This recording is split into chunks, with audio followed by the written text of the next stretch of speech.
Deadliest computer virus by Disrupt. The world's deadliest computer virus.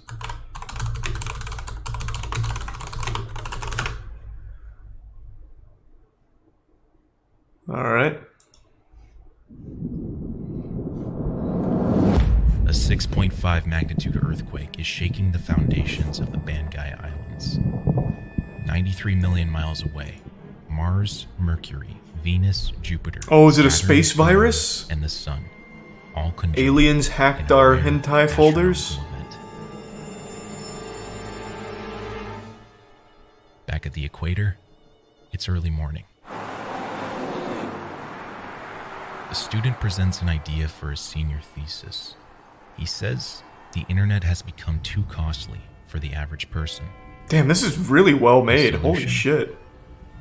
He can create a program that would retrieve the account logins of other individuals, hijack their internet. Thanks for resub, Tim Tom. Obviously, he wouldn't release the bug. He just wants to show he can do it before graduation. The dean's response?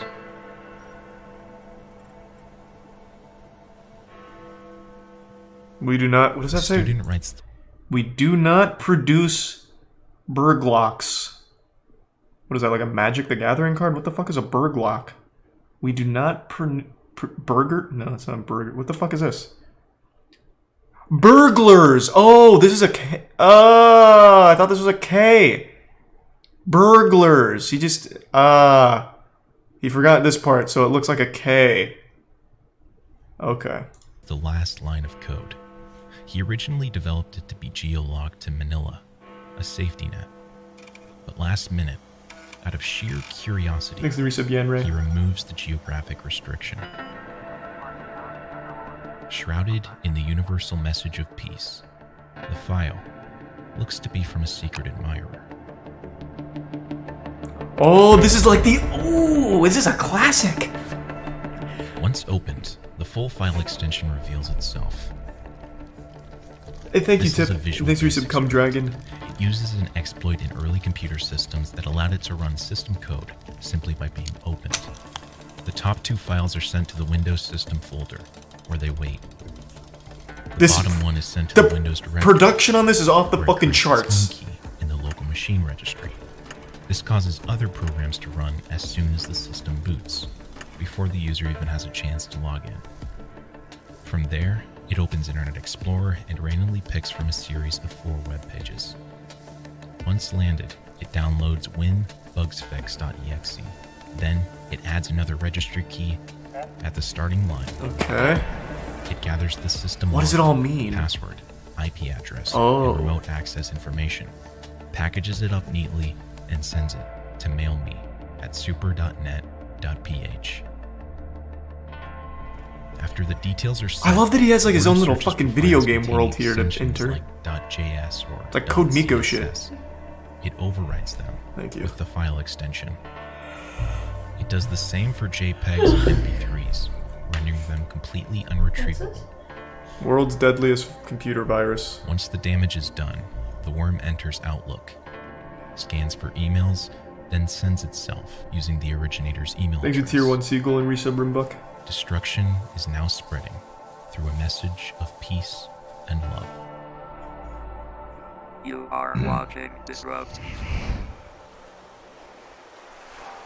This is movie quality shit here. From Philippines to Hong Kong, the virus has infected several large corporations and banks, not only deleting important files within the companies, Gonna look but greater. grabbing the email listings of all individuals in contact. From there, it jumps to Europe, where it wreaks particular damage to the email servers within the House of Commons. They're forced to shut down, same with the Denmark Parliament. With classified documents in danger of being wiped out. Who the fuck US opened Air I Force love you deployed emails system at the Parliament called building? Works by Nobody's utilizing getting an I love you the message sensors there. that the Air Force had previously placed across bases throughout the country. It then creates a sort of window for centralized command to view Exit incoming Tier 1 Nathan. emails. Computer virus. The email matches Yeah, the but description. Command sends a not understanding TCP the video. reset to that desktop. It's Just giving... Just explaining receiving the emails virus? for Yeah, and what? It's a like a history lesson. terminate the meeting. Oh, The private that's sector boring. is not so lucky.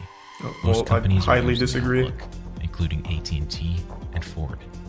They are forced to take their email servers offline. Who's your tier 1 year friend The virus Tio and has the now Prime affected Nardo? nearly 55 million computers. Along with the emails, a second spreader has been identified.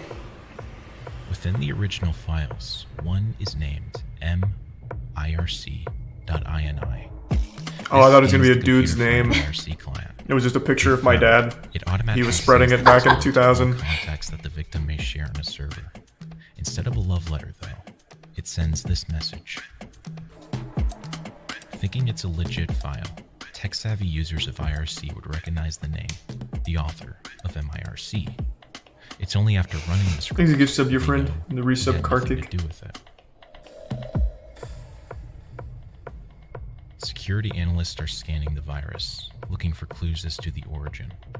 They find that a component within closely resembles a password cracker named that was discovered 4 months earlier. They find within it signed names and resumes, an entry that says, in the resume portion is an extended list of Like the first Joker and with a last calling names, card. along with a group title. Good man. This traces back to an after-school club at a computer college in the Philippines. An apartment is raided. Inside is a man, a woman, and an empty desk with a dusty outline of a Gateway Performance 1500. You know.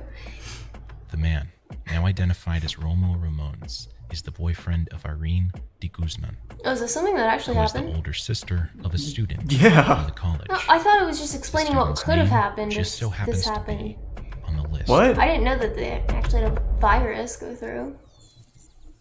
When was this? 2000. Oh, well, that's why. Thanks to tier 1 Pinkerton and the Prime Kawarda. Resub Jake. You're going to find that it's a lot lighter than usual as you drive eastbound from the... That was Love Shack by the B-52s. You're listening to 102.7 KISS FM. Folks, it's a sunny 75.5 degrees in Los Angeles. fucking Today is 3. the old Friday. Why would I know about this? It's Win a Porsche Well- Friday. You know the rules. Yeah, Down I the mean, line, I don't over remember the it super well either, but brand new $50,000 I don't know why it'd be a fake history lesson. I didn't realize that it was a history lesson. I mean, he's just explaining what happens if a virus goes through and all this stuff happens. I didn't know it was something that really happened that way. That it was just going through like this could happen if this. I get Very ya. recognizable as our current day web. This is before .coms and .orgs. Hey, he said like a history lesson. Doesn't make me think Pseudonym it actually happened and it's an actual Has just history come across lesson. a telephone number for ARPANET was the first wide area network that allowed different connections to send information to each other. Also known I wonder if they're gonna bring as up my old packet switching. website here for evidence. He tries I remember connecting I had a to the Pixo. network through his home modem. Sure enough, Maybe that's the key. he's gained access to the University of California, Berkeley. Diving further, he discovers there's potential government documents hidden behind a password. He tries guessing. He tries UCB. Over the next Good few weeks, guess. Dante continues logging in. For him, it's less about obtaining sensitive information or leaking it, more about gaining power, snooping around, seeing how far he can cross the line. On one of his deep dives, he makes a fatal error. He forgets to mask his login name. Why This even make error the lights login up a name silent flag your name? Miles away. Make from it like security office. Dick Hard Thundercock Unbeknownst or to something. Kevin, Who cares? He continues. The kid answers the door. He's greeted by the Los Angeles DA. They seize his computer, but since he's underage, he isn't charged. Now he works for NSA. In the back Thank you reaches tier 1 of a sentient Menlo salt Park and the storage resub facility, Moshe and the 2 two gift subs workers are Linen. clearing out unpaid storage units. Already It's a seen that routine Seagull. job. It's like a Break 300 open million lock, view video. Clear out the belongings, auction off what they can. But in this particular unit, they find something. The Stanford Research Institute One of the centers impacted by the previous escapades Is it Prime reaches Rye? out to Kevin, proposing that he works for them, securing their network. The 18-year-old is hired. Hey, congrats, Kevin. Fuck He's yeah. onto a few blocks from the main entrance Big of pickup. SRI. He spends his days working on encryption algorithms for secure military communications. He's successfully gone from an underground black hat hacker to a white hat hacker with a paycheck. Detective James Neal of the Menlo Park PD thinks he's looking at a standard case of stolen property. The storage bill is assigned to Thanks to the anonymous gift sub. John Anderson. A quick search finds this name to be a fake. Upon further inspection of the unit, the detective finds blank IDs and a document containing an unpublished number of the Soviet embassy. Oh Pages boy, back, another document we've been infiltrated. containing the name. Thanks to the 5 gift subs, Shuby, and the Prime Urinal Goblin, and Dad Kisser. Cool name. The National Bureau of Investigation issues a mandatory court appearance for 2 students, Onel de Guzman, who originally proposed the thesis, and Michael Buen, who is suspected to have helped write the structure of the worm. This is his trial date, still pending 21 years Nowhere to later. be found. One day we'll ask him about it. The worm continues its spread, though the effects are beginning to weaken. A press conference is called. The guest of honor, Onel de Guzman. When asked if he's the one who unleashed the virus, Onel states, and when questioned if he feels anything Oh, come about the on, damage go caused, hard with the he looks supervillain dead, shit. mumbles nothing, then covers his ears. Being the first large-scale computer crime out of the Philippines, Thanks to the resub, the Jeff. authorities have trouble charging Onel And with Drop anything. Bears. Over the subsequent months, Been alright, man. the Hope you had a good Philippine day. Congress passed legislation dealing with computer-related crimes. But seeing as this was made official after Onel's stunt, he can't be charged.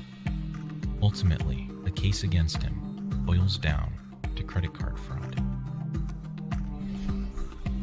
Onel never admits Thanks to to 5 gift creating subs, the Sticky virus, Keys, and resub only that Plant. he may have inadvertently released the program. All charges against him are dropped. In total, the estimated damages are said to exceed $7.8 billion US field. in wipe files Wow, not bad. for cleanup. Fuck yeah, 2 years Onel de later, Guzman. He Congrats. finally admits to creating the virus and releasing it. He said he did it alone.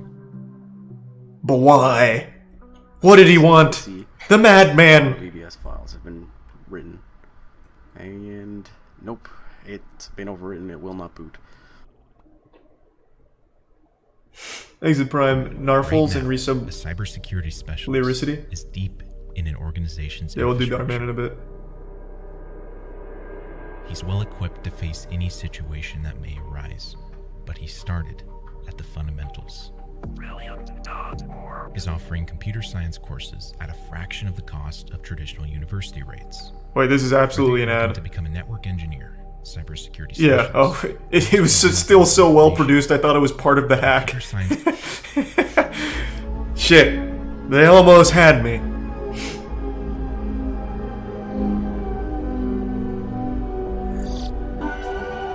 God, it's like the fucking Chris Angel pre-commercial, Intro, yeah, pre-commercial shit.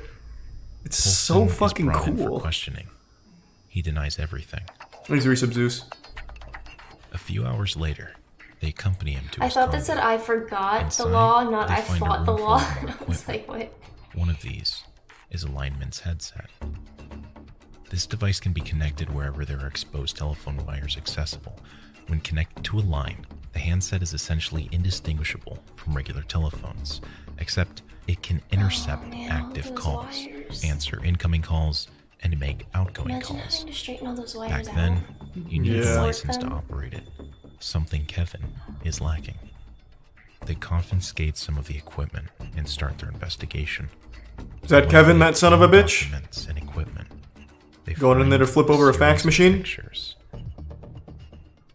A young, slender male crouching down and picking the lock Slender of a Man. Pacific Bell trailer. Further pictures show Whoa! the same subject inside the telephone trailer, posing with it. We got him! Thanks to the resub, For the Shabay. past 4 years, Poulsen has been finding a particular thrill in dumpster diving. Okay. This will be your last chance to get the... Who doesn't love a He's good using dumpster, huh? those to gain access to physical networks.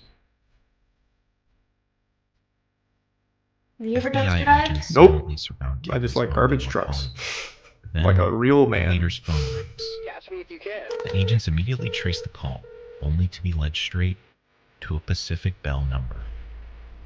Instead of jumping town and heading out of country, Kevin decides to Thanks for stay 5 close resubs, to Chance. home. And the resub He dyes Nocturne. his hair a different color. Thank you, Picks Chance. up a new identity. To get some quick cash, he utilizes his phone line skills in an all-too-easy scheme. We're sorry. All of our representatives are still assisting other customers. It's a sunny 75.5 degrees in Los Angeles, and today isn't just any Dark Souls win? Soon. We'll hit more Dark Souls soon. It's Win a Porsche Friday. You know the rules. Thanks to Tier 1 Monolithic. I'm going to bed. 2, Sleep well. 1, let's roll. Kevin flips a switch, Six. blocks every other caller from reaching the line. Now, any line that is picked up would redirect to You him, don't have to be up for anything. including the 102nd. Not early. Congratulations, you've won a brand new Porsche. Who's the lucky winner? Wow, I can't believe it. This Thanks to Tier 1 Gantz. Michael B. Peters. One can only speculate about what motivated Kevin Poulsen. Oh, God. Before he fled agree It's that he's an unusual, non-pedophile hunter Chris great Hansen. young man, possibly a genius. But now he is a wanted man, facing up to 37 years in prison. A TV show has just aired an episode about Kevin's hacks. The show opens their phone lines to callers that may have tips about the subjects. On the premiere of this particular episode, the phone lines are jammed.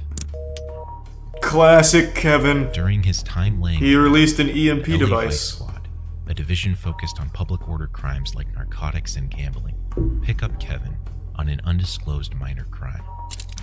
Eventually, though, they release him, failing to check the federal warrant database. That was lucky. The feds have received a tip that Kevin is still living in LA. Thanks to gift sub against They Sticky. question some of his acquaintances. One says that he frequents. Market. They go to the store, give the employees his picture, and wait. Just go to a different market. You can't be forming habits as a Richards criminal. is working the night shift. Gotta keep them on their toes. He spots a familiar face. Kevin has dyed his hair a light blonde, but it isn't enough. Hey, Wheeler, thanks for the 5 The gift store subs, clerk man. dials the authorities, ensuring Kevin doesn't spot him. By the time they arrive, Kevin is gone. For the next 24 hours, the agent on duty, Terry, stakes out the parking lot. Thanks to the Kevin Prime, pulls see up. that? Terry takes a position at the front door. 2 clerks sneak up behind Kevin and tackle him to the ground. Hearing the But it commotion, wasn't Terry Kevin. runs in. It was a 9-year-old schoolboy They Kevin bring paid. him into the back room to impersonate until him. transportation can arrive. As if on cue, Kevin begins complaining that his eyes are watering. He requests that he take his contact lenses out and get the glasses from a bag in his car. Terry agrees and retrieves the bag, but he checks it before handing it over. Sure enough, in the glasses case is a universal handcuff key. Oh, wait, what? I still think that's super dumb that all handcuffs use the same key. I think that's so fucking dumb. What an oversight. She recognizes the phrase and calls one of Kevin's hacker friends, who subsequently retrieves an incriminating computer from an undisclosed location. However, the police are a step ahead.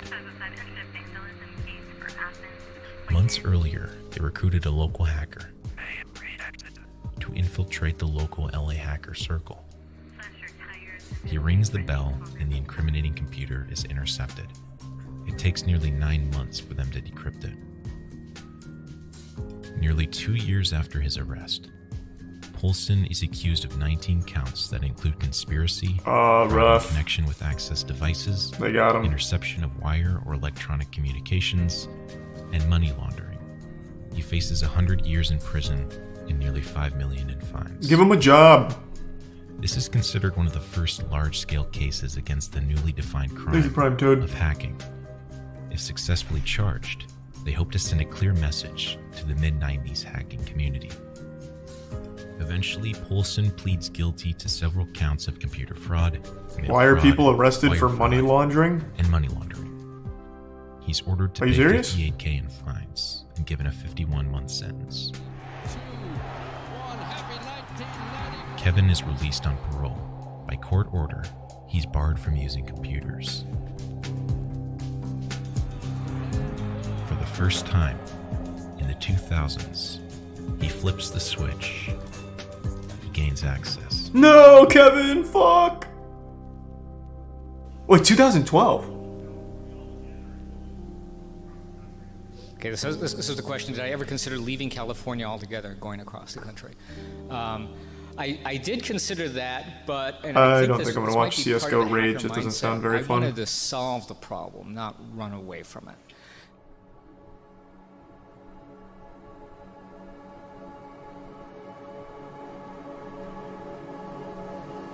Oh, I thought he turned into Tony Hawk for a second. He gave up hacking and now he just skateboards. Hey, so I was just thinking about how everyone in the world has their own conscience, their own lives, everything.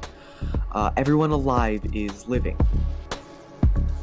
So then I thought about how much computer processing power it would Pretty take to impressive. simulate, everybody's Not conscience. bad. I'm not saying that our universe is simulated. I don't actually believe in that theory. Oh, okay. All I'm okay. saying is that... Is this Kevin? Just stop for a moment and think about how much processor power would be required to simulate everybody's conscience. Another thing... Okay. We don't need to get too deep into the weeds of simulated universe, I suppose. Alright, let's run it.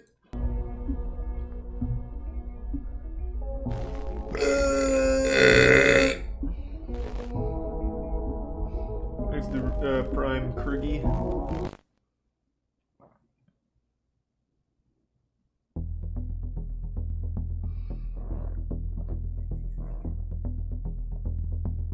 They say that nothing on the internet is ever truly gone. One of the most compelling aspects That's of wrong. this very All of my resource that old we anime use every music day videos are gone. is the fact that, for Can't the get most 'em back. part, any and everything that's ever been posted online can be archived. Nope, not my forever, like a never-ending diary. I've been trying for years to find This my old allows videos. the possibility for an incomprehensible amount of information gathered from the past and present available to us at any Thanks for given research, time. Story and Paradox. Over on Reddit, a lot of strange, disturbing, and even depressing things have played out over the Hey, years. thank you, Canada leaving Matt. us Appreciate with the 5 tons gift of subs. stories and events to dig through. Within this vast sea of archives, though, is one that really hit home for me back when it happened, as it, in real time, merged the realms of the internet and reality, ultimately leaving people absolutely baffled at the resolution. I'll Get be the ready, judge of that. because tonight, we're going to head back in time to 2016 to explore the incredibly bizarre and heartbreaking story of a Redditor by the name of Jason in Hell. Jason in Hell. That's pretty extreme. On the late evening of October 28th of 2016, a Redditor named Jason in Hell would make a sudden post to the relationship advice subreddit, seeking counsel regarding a cheating situation that played out between his wife and neighbor. His post is titled, "I'm having a hard time coping with my wife having cheated on me with our neighbor." Damn, In she the cheated with a post, 51-year-old he outlines in dude? immense detail He must be his slinging experience meat. catching his wife cheating on him over a year prior. At the time, though, little did everyone know that this would be the spearhead of the absolute turmoil that he and his family would soon begin to endure. Hey, thanks. God damn, Carstark. Thank you. Appreciate the bits. So, quick side note before we move on. I did a story narration back in my Redditor Maybe I Escapes can't the watch Cold that video, shadow. and you guys seem to like it. For this one, we're going to lay things out largely the same way. We'll Like a go Prime through Party. Jason's full story before diving into the aftermath of how things turned out. The original post is about an 8-minute read, so if you'd like to grab a snack or drink before we get into it, Oh, Jesus, now would okay. be the time. I was hoping for just the cliff notes, but that's okay. Fuck it, we're already here. I'll let it ride. I'm having a hard time coping with my wife having cheated on me with her neighbor. It has been 476 days since I confronted her about it. How do I know? Because every time I catch myself thinking about it, I tell myself, it's only been X days. Maybe you won't think about it tomorrow. That sounds highly unlikely. So He's to go not an back to the anime beginning, character. I had No one just does taken on that. a new project and new responsibilities at work. I was working a lot of hours, 60 plus per week, and was noticeably stressed. It was in May of 2015 that I noticed that she had a password on her phone. When confronted about it, she told me it was just because she was planning my Father's Day present and didn't want me to ruin the surprise. About a week later, she came to me and told me that she felt guilty keeping a big secret from me and told me that she was having our neighbor, a contractor, build a home office for me as my present. It struck me as odd, as in our 6 years together she's never said she felt guilty about anything and always insists that she never regrets anything in her life. Time goes on, her phone is still password protected, and things don't feel right.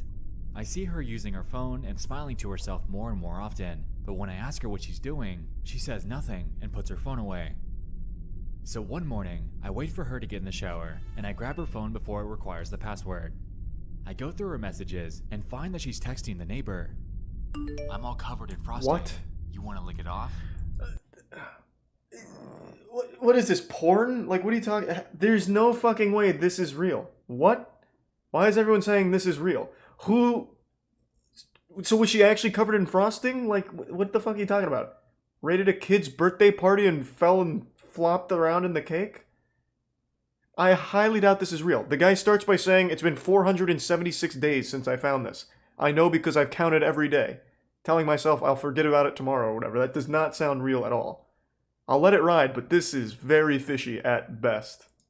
There were no other messages to the neighbor, but I found out later that was because she had set up her phone to delete messages after a certain amount of time. I felt uncomfortable with it, but I knew she had a perverted sense of humor, and I thought she would never do anything to hurt me. More time goes by, and the neighbor is spending more and more time at our house, but the office is being completed slower and slower. I can't help but worry that something isn't right, so I start checking her location using Google Timeline. It was at this point that I realized that there are large gaps in her GPS history because she was turning off her phone's GPS. Jesus. Fast forward to July. So this guy's basically a stalker. The paranoia is driving me nuts, so I tell her that I need to install a new antivirus on her phone. While she has it unlocked for me, I install an anti-theft software so I can remotely turn the GPS back on and set up AT&T message backup and restore so I can read all of her text messages. Does a program like that even exist? That sounds like a convenient tool in like a bad CW movie. My 2 kids, so my wife for people that don't understand technology. And that's the day to herself. I watch my wife's activity from work as she spends the day trying to meet up with a neighbor. That exists? But is unsuccessful because he's busy with another job site. That night, we get the kids back from my mom's house and we go to dinner with a neighbor, his girlfriend, and his son. My wife and his girlfriend are having a good time, drinking, laughing, and just joking around. His girlfriend mentions that she'd like to see Magic Mike. I say it's a good idea and I'll watch the kids so my wife and her can go. So my wife and her go, and the neighbor and I go back to my house so the kids can play video games together. Oh shit, he beats his ass. The kids are back in my son's room playing games, and the neighbor's sitting across from me on the other couch. It's at this point that my wife starts texting him. She's describing sex acts that she would like to perform with him, and he's reciprocating.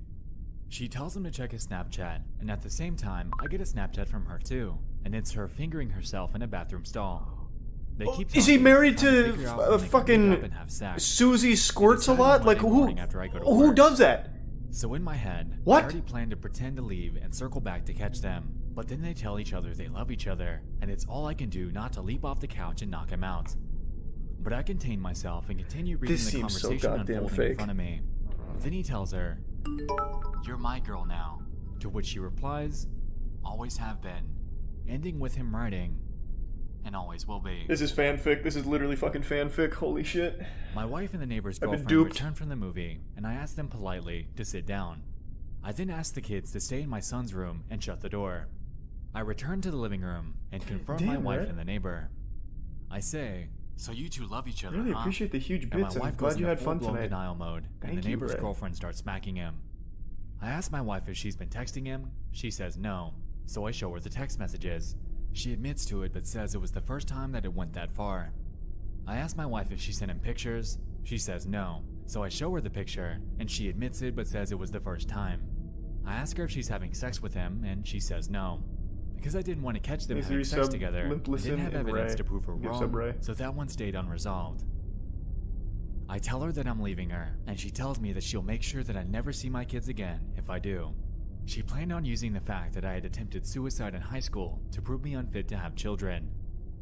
She continues to say that it was my fault for being so busy with work and stressed out that she just wanted someone she could talk to.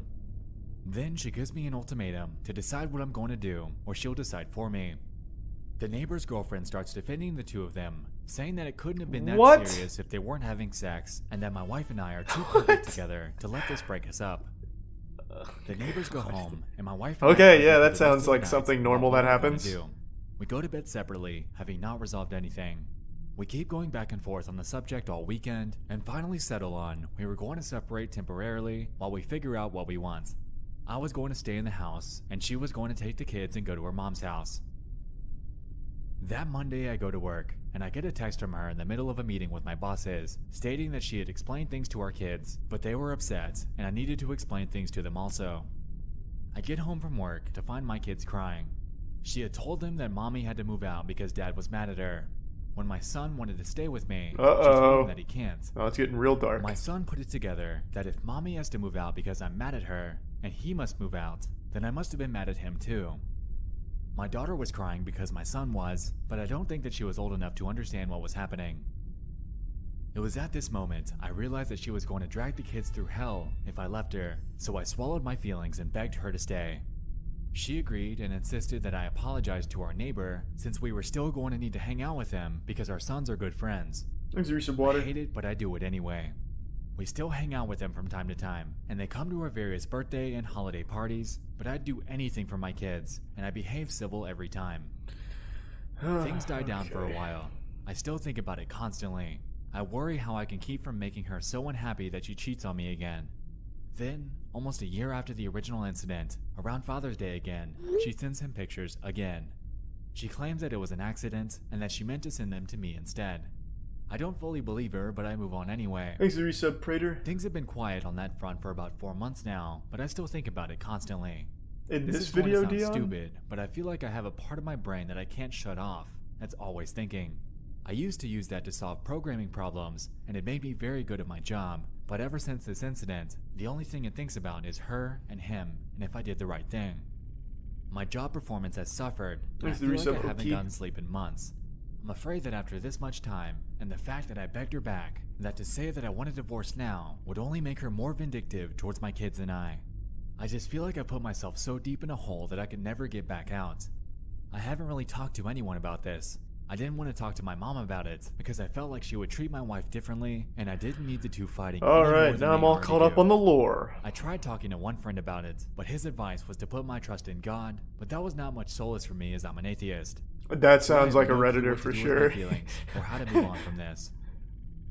And then I also spit in my friend's face and said wubba lubba dub dub. In response to Jason, users chimed in with a mixed bag of emotions. To get the full picture on all the flack that he was getting for this, here are a few examples. I cannot believe you stayed with her. I cannot believe you begged I don't her really to stay. care about the I cannot Redditor believe you response. I just apologized want to to your know neighbor. where this story goes, to be honest. Smack the shit out of that old man. Go to an attorney and talk about ways to get custody of your kids. Your wife's a twat. Staying in a marriage for the sake of the kids never works out. She obviously was sleeping with him and then got you to apologize to him. She denied it all. She will put you through the ringer when you divorce her, but you should do it. Chances are, now she has a second phone and an email address to talk to him. A detective. Your wife Good, is vicious finally. and toxic, and you have to decide if you divorce her now or when your kids have moved out. The sooner the better. So this all would be a lot for anyone to handle. Taking some of the serious, grounded advice that a few people had thrown in there was pivotal for him to begin moving on from this. And so we did. 4 nights later, on November 1st, Jason would return to the relationship advice subreddit and make a follow-up post. Okay, where we at, Jason? I'm taking your advice. He explains his next move. Instead of trying to fix something that she doesn't want to fix, I'm going to get myself and my kids out. I meet with an attorney next week. Thank you everyone for helping me see how far I had my head up my ass. In Very response nice, to very this nice. one, Reddit wished him luck in his endeavors, reinforcing the idea that he's making the right move. But then something strange would happen. Uh-oh, aliens? What happened? Going through the comments a bit Galactic deeper fight? reveals something a little odd. Like we said, yes, people were commending him on his decision, but about a week later, people began jumping back into the post, linking a news article that seemed to align with this situation with striking accuracy. Good evening, I'm Jeff Smith. Thanks for joining us. 2 Montgomery County children are dead tonight. Their mother, 30-year-old Brandy Worley, says she is responsible for their deaths. News 18's Krista Henry joins us live from the the Montgomery County There's the courthouse resub Logan tonight ad, with more on and the this Tier 1 developing Rico, story. and resub Spike caps. Well, And Jeff, the big raid this tech morning ton. when I asked Sheriff Mark Thank you, Castile goddamn. if The door Worley of fate showed any shall kind of open. remorse, he answered with no, I've and then been went on to waiting say, for quote, you, she, friends. in fact, acted very matter of fact. Hold on. Thank you for the huge raid, Tectone. And thanks to the resub Rogan Gamer. Yeah, I still don't really believe this story is real. This seems like classic Reddit when they thought they caught the Boston bomber type thing, connecting these dots. Clearly I'm not done yet, so I don't know for sure. But yeah, just to catch you up to speed. Dude's wife was slamming meat of a 51-year-old neighbor, and dude went to Reddit for advice, as any sane man would do, I guess. And now Redditors in the follow-up are saying that his wife killed the kids. So that's where we're at. Thanks to Prime Shift. Reasons why I think it's fake. This guy counted every day for 476 days that his wife was cheating. And apparently his wife fingers herself in movie theater stalls and sends it to him or sends it to the neighbor on Snapchat and him. So I don't know, it seems weird. Seems fishy. According to ABC6 Indianapolis, on November 17th of that year, a Montgomery County mother was charged with 2 counts of murder after police say she admitted to killing her 2 young children. According to the probable cause affidavit, Brandy Worley told police that her husband was divorcing her, and "I did not want him taking them, so I stabbed them." The children's father, Jason Worley, was sleeping in the basement at the time of the crime. Jesus, why the basement? According to court documents, Jason had filed for divorce on Wednesday, citing an irretrievable breakdown in the marriage as the reason for the divorce. Now, this definitely carries tons of parallels to the original story. Here, we have a woman named Brandy Worley who, in cold blood, murdered her children, citing the fact that she didn't want Jason taking them as her motive. On the other hand, on Reddit, we have this story by this Jason in Hell guy, who has the same first name, might I add, about his unnamed wife being unfaithful and how he just filed for divorce. And lastly, in his original story, he relayed the fact that his wife claimed that he'll never see the kids again if the two split. Thanks to some Papa Blex. Back when this was unfolding, people were speculating that this might be the same guy. Tons of signs were pointing to this, but most were simply trying to maintain that tiny sliver of skepticism. That was until November 21st, when Jason would return to do one last follow-up, essentially confirming everyone's preconceptions. Thank you. I would like to give a heartfelt and sincere thank you for the advice and support I've received here. No one could have foreseen the tragedy that resulted from me filing for divorce. You guys perform a wonderful service to those in need, and I hope you continue to do so in the future. Below this, he attached a link to the same news article outlining the situation. And it was at this moment that everyone realized just how real this entire thing actually was. Yeah. Anyway, Brandy was the one that stoically reported this to the authorities. That sounds like a totally reasonable post for a father going through grief saying thank you and linking the death of his children so casually. Montgomery County 911, where's your emergency? 203 South Madison Street, In what town? Darlington. Hey, what's going on there? I just stabbed myself and I killed my 2 children. You stabbed yourself and killed your 2 children? Thanks, you give sub Tony. Mm-hmm. Okay, and what's your name?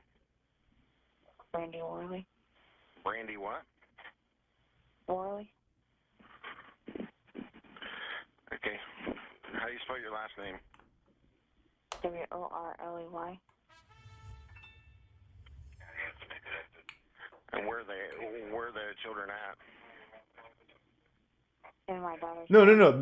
All of this is real. I'm saying the Reddit post being this couple is what I'm questioning. I'm not done yet, so maybe I'll be convinced here in 4 my minutes. husband wanted a divorce and wanted to take my kid.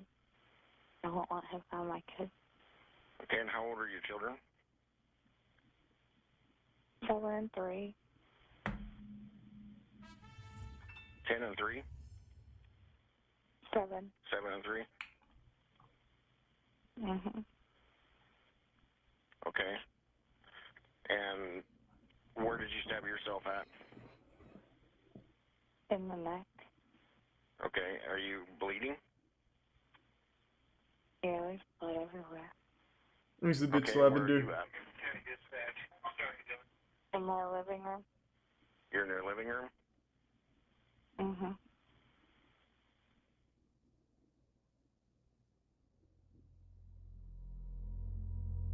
According to court documents, the two children, Tyler and Charlie Worley, were stabbed, resulting in deep lacerations on both of their necks. Brandy had stabbed herself in the same place as well, but this surprisingly didn't end up killing her. Shortly after this, Brandy was treated at the hospital for her stab wound, and about a week later was admitted Jesus to jail, Christ. where she sat for 476 days up until her final sentencing.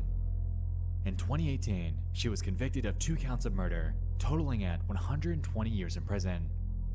According to Fox 59, Brandy was expected to claim the insanity defense, but ended up settling for a guilty plea. She appeared to be just as unremorseful as she did in the 911 call. In the prime. She spoke in a very matter-of-fact manner when describing her crime. It was heart-wrenching to hear her speak as she did. All I want, and have ever wanted, was to have her out of sight and mind so I could move forward from this horror.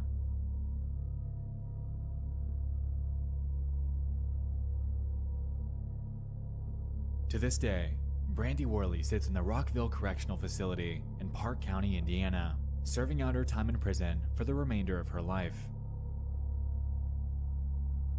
As for Jason, he's made a return to Reddit under the nickname Jason in Code, giving everyone a much requested update on how he's coping.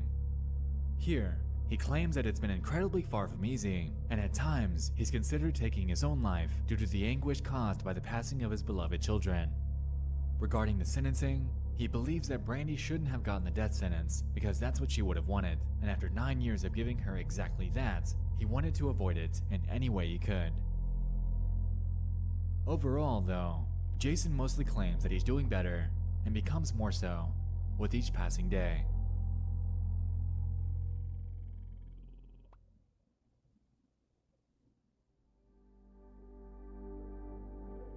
If I can impart you on something that I have learned through all of this, it's that you What a should fucking always story. take the time to be with the ones you love. It doesn't matter if they're asking you to read The Pokey Little Puppy for the millionth time, or asking you to play Smash Bros, even though you know that they'll wipe the floor with you every time. Just do it, because you never know what time will be the last time. Always make sure they know how much you love them. I had the fortune that the last thing my children ever heard me say was, "I love you. Good night. I'll see you in the morning." Yeah, maybe it is real. Or that Jason in Hell, whoever made it, Thanks so much capitalized for off watching. I'll see you in the next one. story. I love you all. For internet points. And Kind of like give it. those people who make Twitter accounts during a tragedy to try and get points and GoFundMes. But I find that unlikely. Damn, what a wild ride. Still, this really strikes me as super odd. Assuming this is all real, why would he make this post as a follow-up? This does not seem like someone who, literally days after the murder of his kids, would be so cavalier to post this. Seems very odd to me. But, who knows, I guess. Thanks to resub Selden and the Prime Aiden and Turtle. The resub Giblet. Cavalier being the wrong word.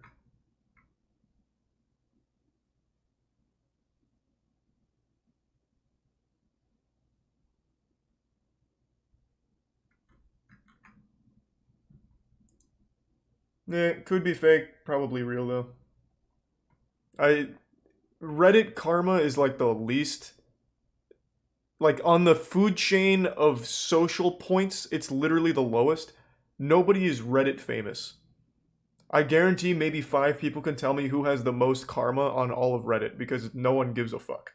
So I don't think someone would farm karma like that. You can be Twitter famous, Facebook famous, and all that shit, but Reddit, I've never heard of someone Reddit famous. Or anything like that. You command 0 power and 0 presence by having a ton of karma on Reddit.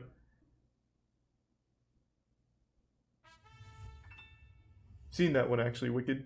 And thanks to the resub super. So it's probably real then. Fucking wild story. Deep fucking Value isn't famous for Reddit. He's famous for that entire GME movement, which started on Reddit, I suppose, so you could argue it, but it's not like he was just a Reddit commenter. Like, he wasn't a Reddit karma farmer. He was a Redditor who did something fucking crazy, which caught on and blew up.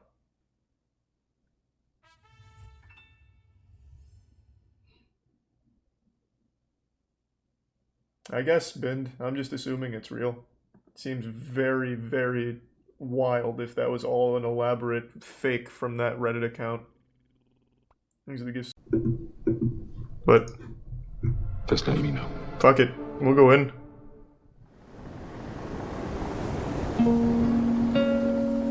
Near the end of the 16th century, Thanks, the Prime Pony. A man by the name of John White embarked on a transatlantic voyage. His destination was the island of Roanoke along the southeastern coast of North America.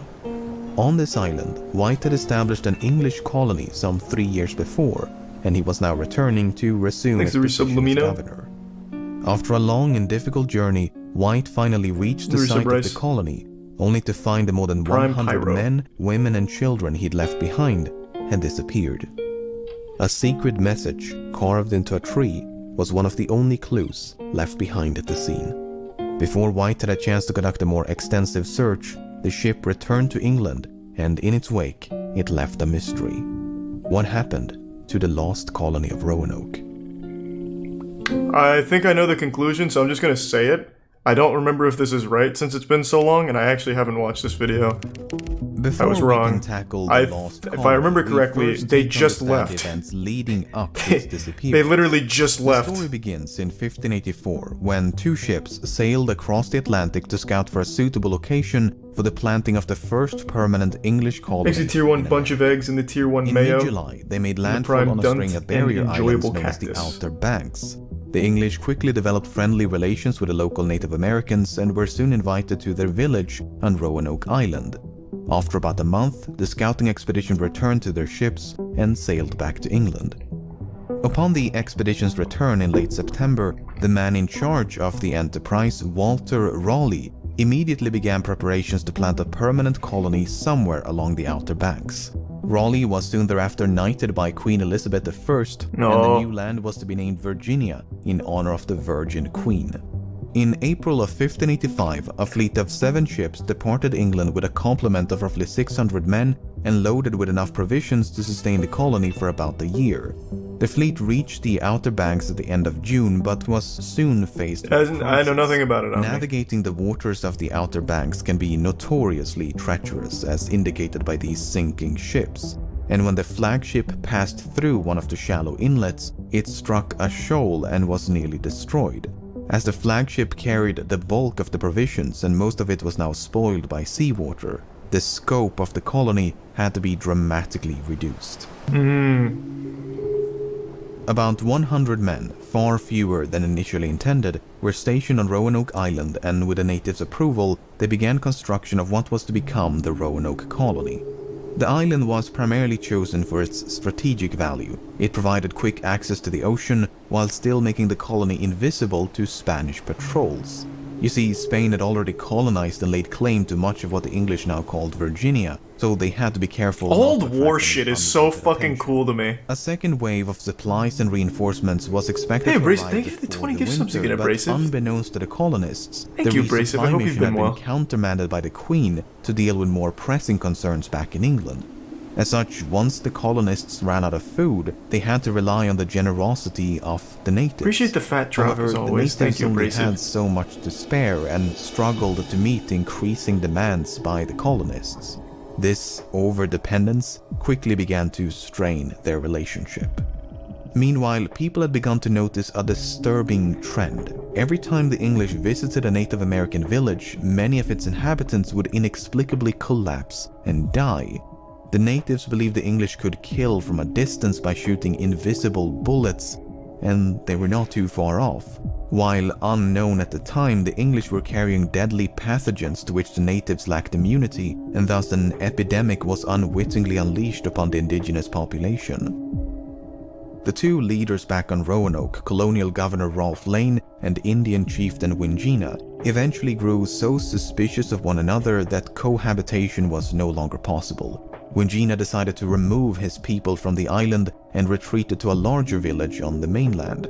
Meanwhile, Lane came to believe that Wingina had formed an alliance with other tribes and that they were plotting to launch an attack against the colony. Whether he was paranoid or not, Lane decided to take preemptive action. On the 1st of June, 1586, Lane and his men made their way to the mainland village. No, I'm pretty sure it has a real explanation. I think they just moved. They literally left. Men chased after and decapitated Wingina, and his head was later impaled outside a fort of the colony.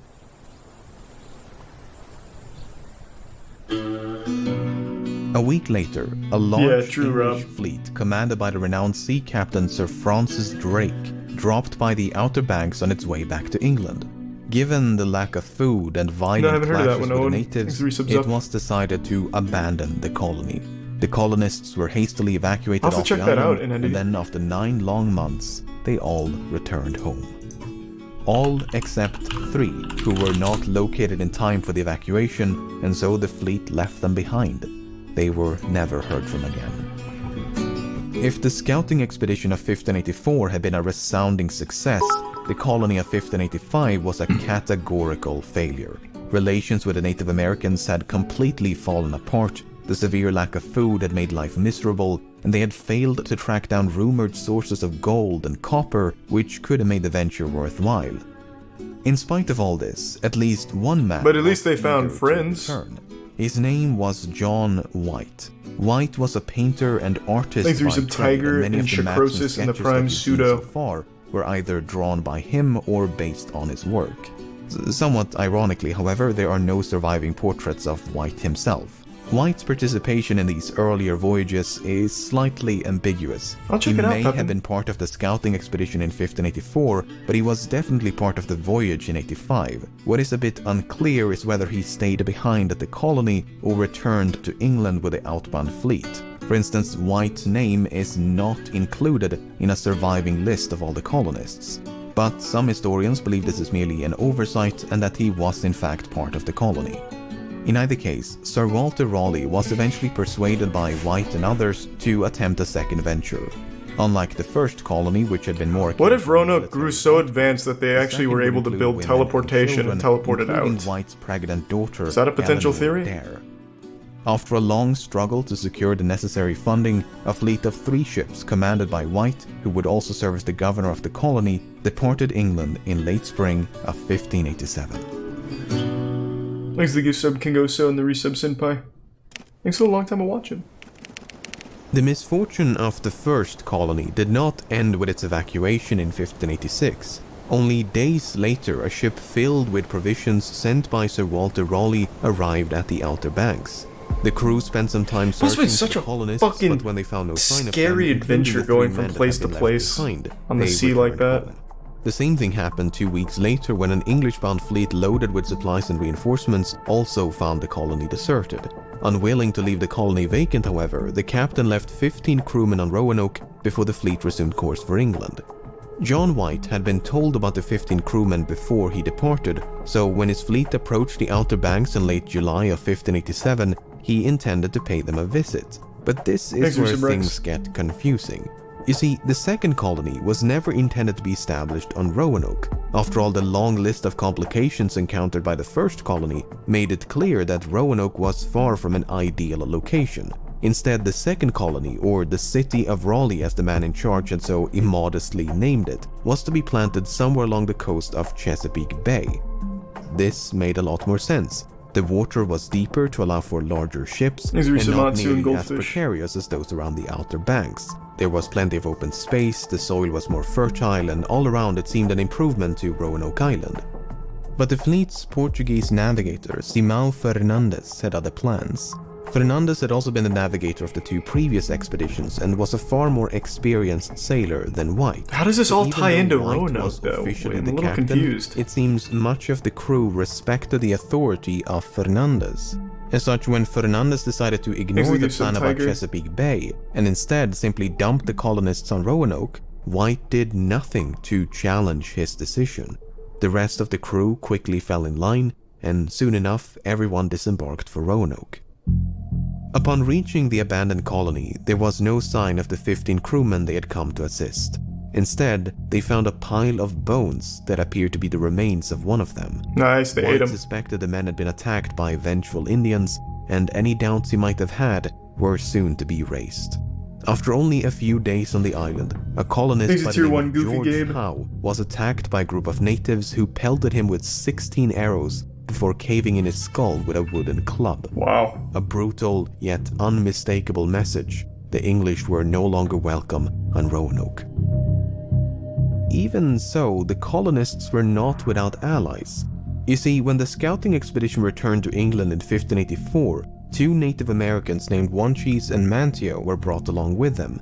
Wanchese was from Roanoke, while Manteo was from a neighboring village on the island of Croatoan. When they were finally brought back to North America in 1585, they had developed vastly different opinions of the English people.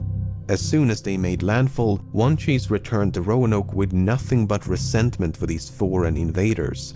Meanwhile, Manteo was fascinated by everything the English had to offer. He became their trusted guide and a mediator of sorts to yeah, they had like smooth out technology and relations shit, upon right? first contact. So, following the death of George Howe, White reached out to the Croatoans, and they confirmed what he'd initially suspected.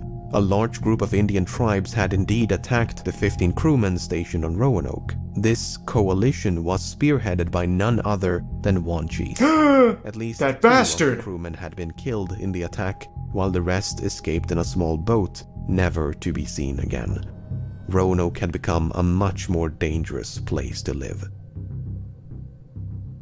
Simão Fernandes remained anchored near the Outer Banks for about a month before he decided to return to England. In the meantime, the colonists had grown concerned about the long-term survival of the colony.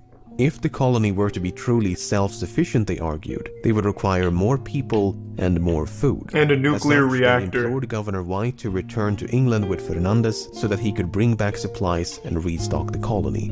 White was initially hesitant to leave as he feared he'd be accused of desertion if he returned to England alone. Not to mention he would have to abandon his daughter, who had recently given birth to a daughter of her own, named Virginia, on this remote and precarious island.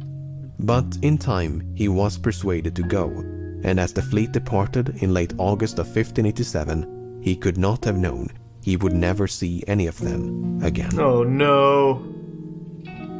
The Kraken got him, huh?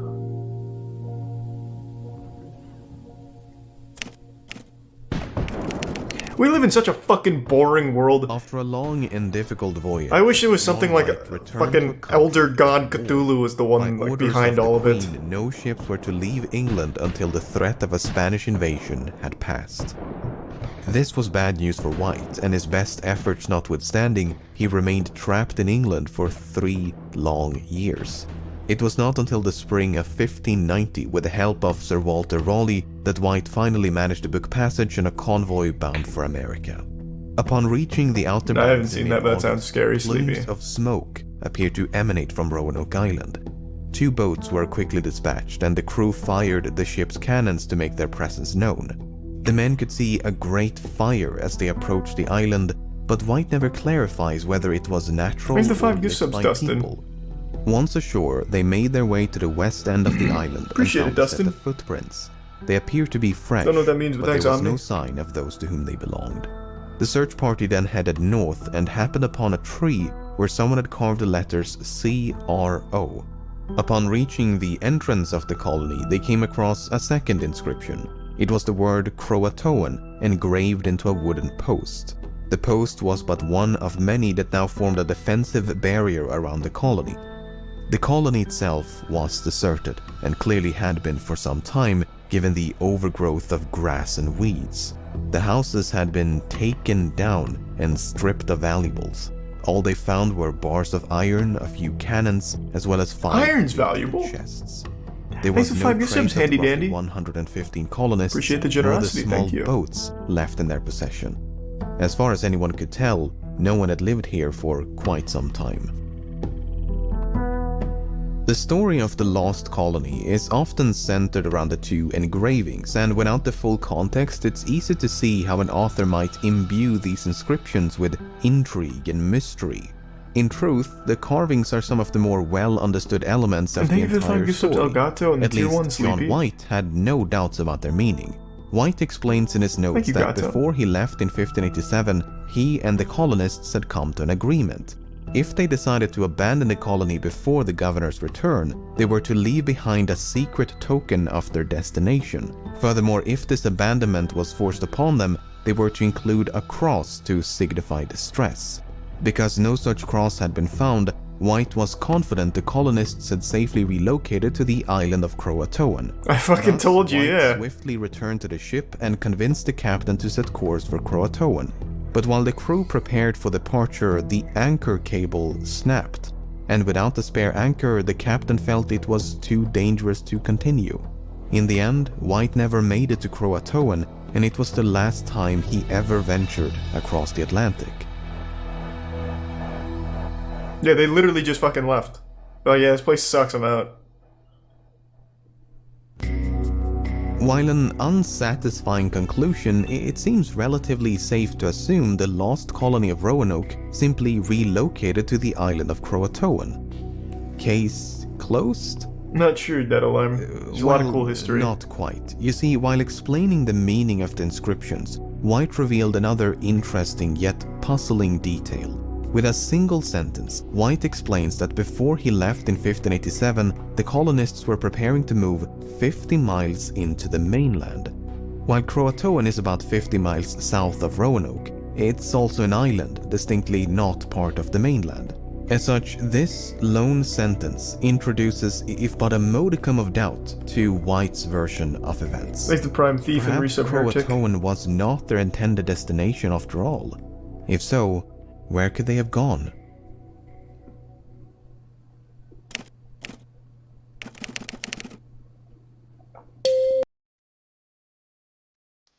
"20 years after the Roanoke colony was lost, the Anglo-Spanish War had come to an Like the end. prime ceiling. John White faded into obscurity, and Sir Walter Raleigh had been found guilty of treason for conspiring against the crown. Yeah, I know, it's a whole other thing. Anyway, renewed interest in America saw the plantation of a third colony in 1607.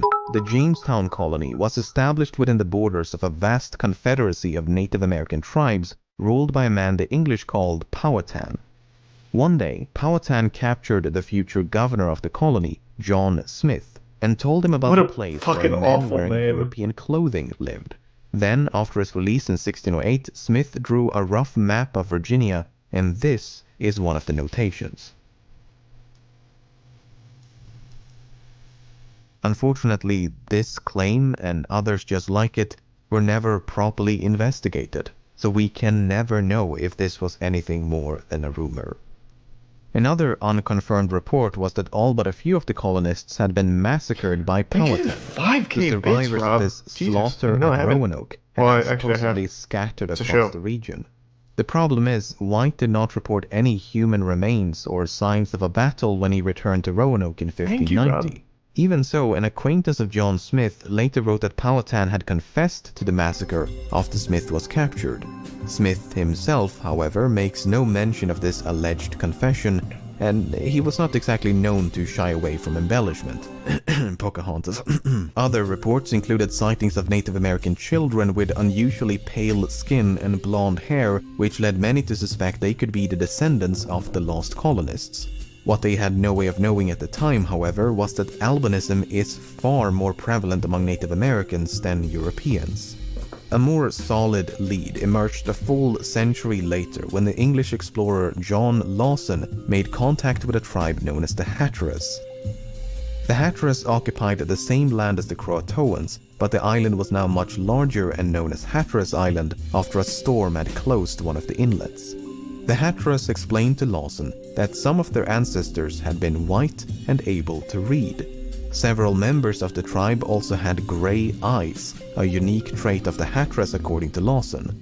They also spoke of a local legend about a ghost ship, which they referred to as Sir Walter Raleigh's ship. Whoa! Hearing all this, Lawson grew convinced the Hatteras was in fact the descendants of the lost colony. Much like John White, Lawson believed the colony had been relocated to Croatoan, and over time the two peoples had become one. Okay, so we now have two sources over a century apart arguing for the same version of events. John White says they went to Croatoan because carvings, John Lawson says they went to Croatoan because grey eyes and ghosts. Not the most decisive evidence perhaps, but it does make for a compelling argument. Following Lawson's encounter with the Hatteras in 1701, nothing of significance would be uncovered for centuries.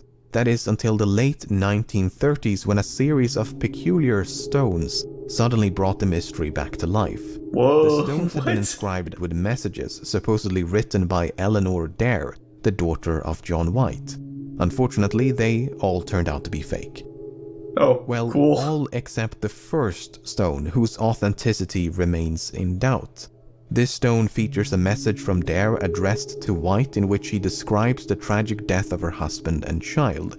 The composition of the stone makes it well suited for inscribing a message, but a poor choice for a forger, as they would have had to chemically age the fresh markings to match the weathered surface.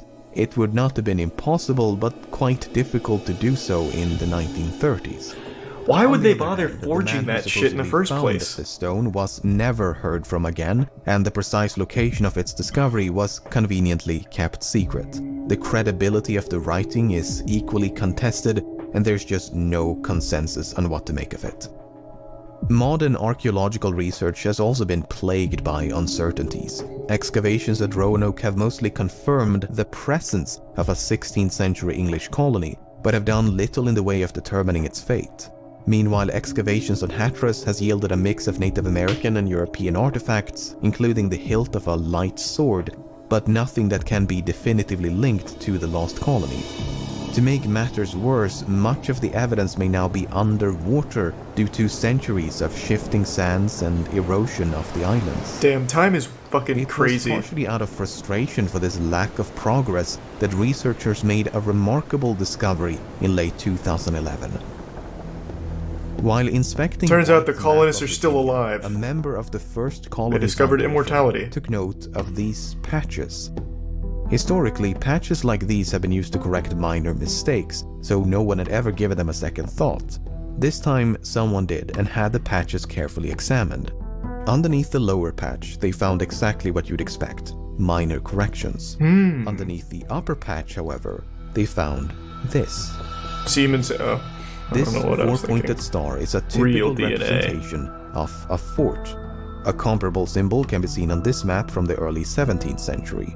The paint used to draw the symbol matches the paint used elsewhere on the map, including the corrections drawn on top of the lower patch, suggesting it was drawn and concealed by White himself. Whoa! More puzzling still, a slightly smaller four-pointed star enclosed by two concentric squares has been painted with invisible ink on top of the patch.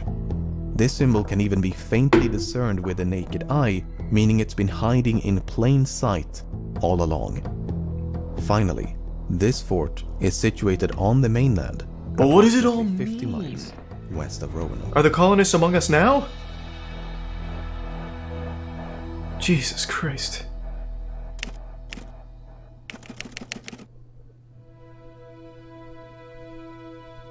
The location of the concealed fort was quickly named Site X in reference to the expression X marks the spot. Nice. While the fort itself has yet to be found, presuming it was ever built, archaeological digs have uncovered a few items of interest.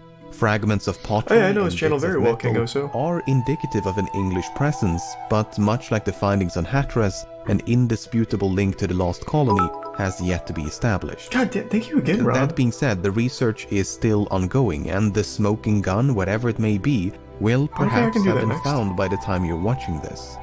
Presuming this is the intended location for the city of Thank Raleigh, you, Rob. one Thanks for has to resub, wonder, Rubhub. why was it concealed with a patch? Tempting as it may be to envision some elaborate conspiracy, there is a very simple explanation.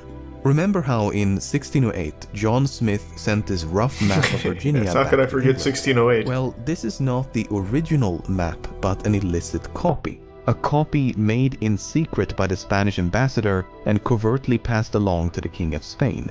So England had good reason to worry about sensitive information, such as the location of a fort, being intercepted by enemy spies. Another example is how the colony on Roanoke was concealed through omission. We still don't know the precise location or layout of the colony because it was never indicated on any of the surviving maps. While it continues What do you mean? I was looking right at it. among historians and archaeologists, this secrecy did serve a purpose as it prevented Spain from ever finding the colony. In fact, Spain continued to search for the colony long after it was lost, so it's unlikely they had anything Thanks to to give do some with its potato and prime disappearance. visual. On the other hand, if the fort was never built, Good point, the patch Omni. may be precisely what it was always assumed to be, nothing more than a correction. Then again, the near invisible symbol drawn on top of the patch strongly imply concealment as opposed to a simple revision. After going through all the available evidence, this is what I'm thinking. So John White left Roanoke in 1587. Right. When he failed to return, the colony was split into two groups. One decamped for Site X, while the other went to live with the friendly Croatoans to await the governor's return. Oh, the region is interesting. known to have suffered a severe drought just after White left, so the relocation may not only have been motivated by diminishing supplies and hostilities, but also Maybe by a another night, lack of comrade. water and crop production. It's As getting late, years no more turned rabbit into holes. decades, the colonists may have I'm already started deep in families one. with, and thus become inseparable from, the indigenous people amongst whom they lived. Not only would this explain the disappearance, but also the Croatoan inscription, the 50 miles into the main, as well as the grey eyes of the Hatteras. While I'm still leaning towards it being fake, I do find it interesting how the Dare stone was supposedly discovered just a few miles north of Site X. After all, if you're a hoaxer and you want to convince 1930s America that this stone is genuine, why claim you found it so far away from Roanoke?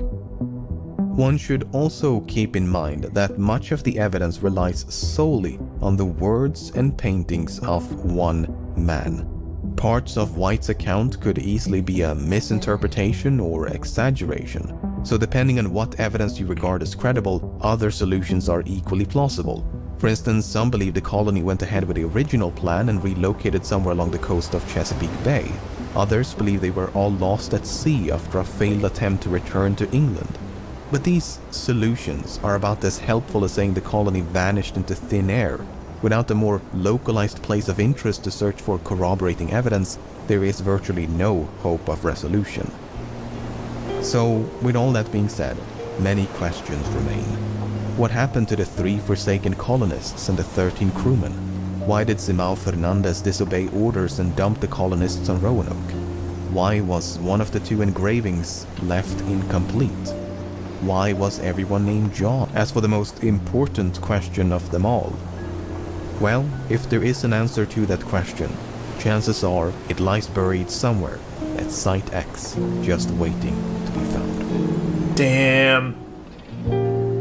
I think his theory makes the most sense. They split into groups and they both went to 2 different places. I think that is the most likely. But I like to imagine there's a more paranormal element at play. I think what also could have happened is perhaps a dimensional rift had occurred at some point, maybe due to an intense weather anomaly. And through that rift entered one of the Lovecraftian villains we just recently learned about, and that is what happened. Thanks to Prime Weathers. And I can't be proven wrong yet, but I eventually will, I think. Just let me know. I haven't seen LEMMiNO's video on it, I just meant I remember the event.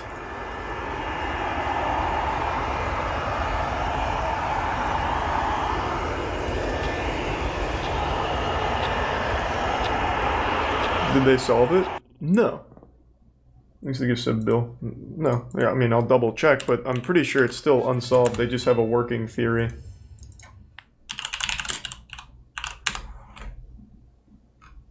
Yeah, no, it's still not solved. It's just working theories.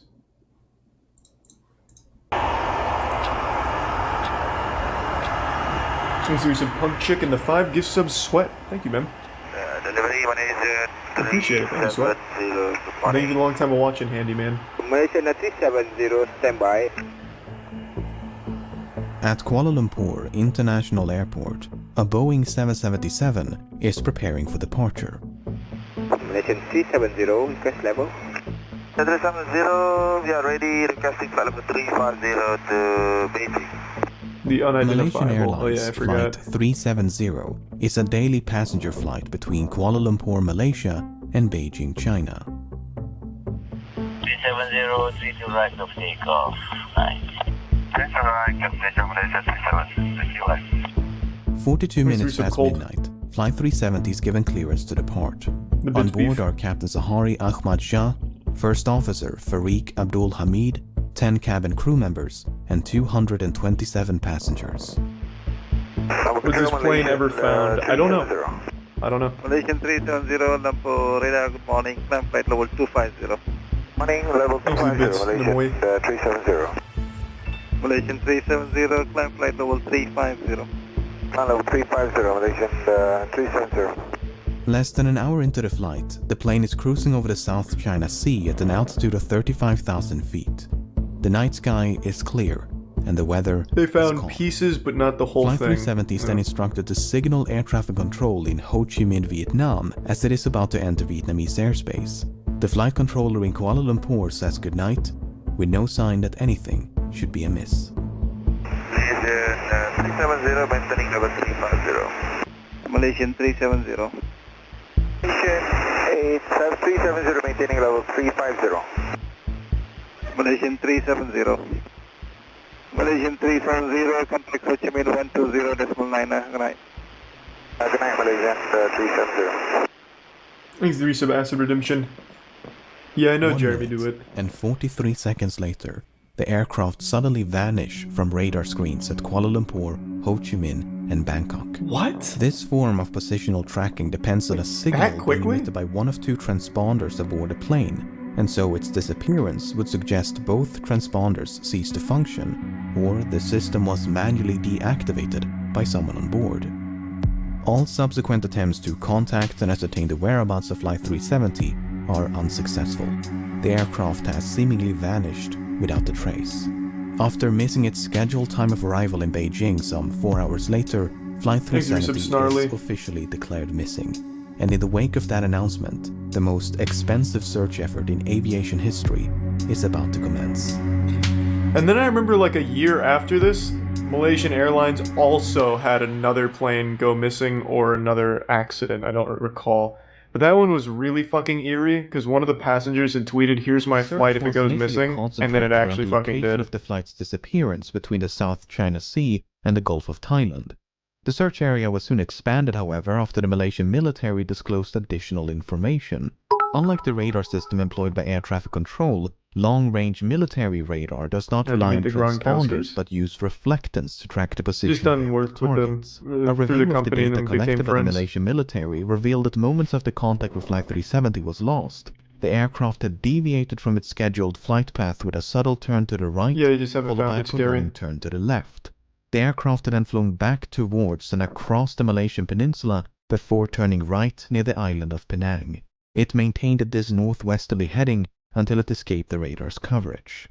Over the next few days, the Strait of Malacca, the Andaman Sea, and the Bay of Bengal was scoured by a multinational fleet of aircraft and vessels, but there was no trace of Flight 370. Meanwhile, investigators began to analyze the aircraft's satellite communication records. What the fuck? Like all modern airliners, Flight 370 was equipped with a satellite communications terminal, or SATCOM, to send and receive transmissions to and from the ground. Prior to departure, the SATCOM terminal had logged onto the satellite network and established a connection with a ground station in Perth, Australia. That station then maintained a detailed record of all the incoming and outgoing traffic between it and Flight 370. This is what it contained. Prior to the flight's disappearance over the South China Sea, everything appeared to be working as intended. Then, at some point during this portion of the flight, the SATCOM link was severed.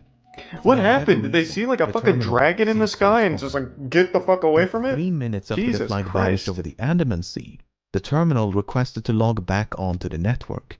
The SATCOM link was successfully re-established and was not disrupted again until nearly 6 hours later, when the flight is presumed to have crashed due to fuel exhaustion.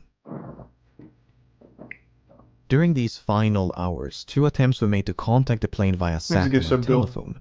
Both calls were acknowledged by the SATCOM terminal and would have been routed to the cockpit. Yet, they went unanswered.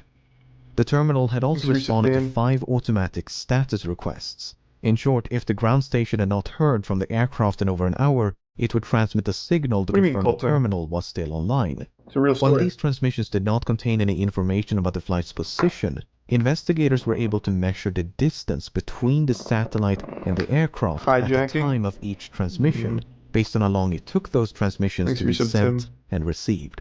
This generated 7 rings of possible locations from which 7 of these transmissions are thought to have originated. By taking fuel consumption, speed, and other factors into account, flight path analysis indicated the most probable origin of the final transmission to be somewhere along this arc in the southern Indian Ocean. The search effort shifted accordingly, and as the region fell within the jurisdiction of Australia, the Australian government took charge of the operation. Over the next few weeks, the search area was progressively hijack and not make any demands. Drift as well as improved estimations of the flight path. But this part of the southern Indian Ocean is so remote it took 6 days just to get there. A new fleet of aircraft and vessels gradually covered more than 4.5 million square kilometers of ocean, but Flight 370 was nowhere to be found.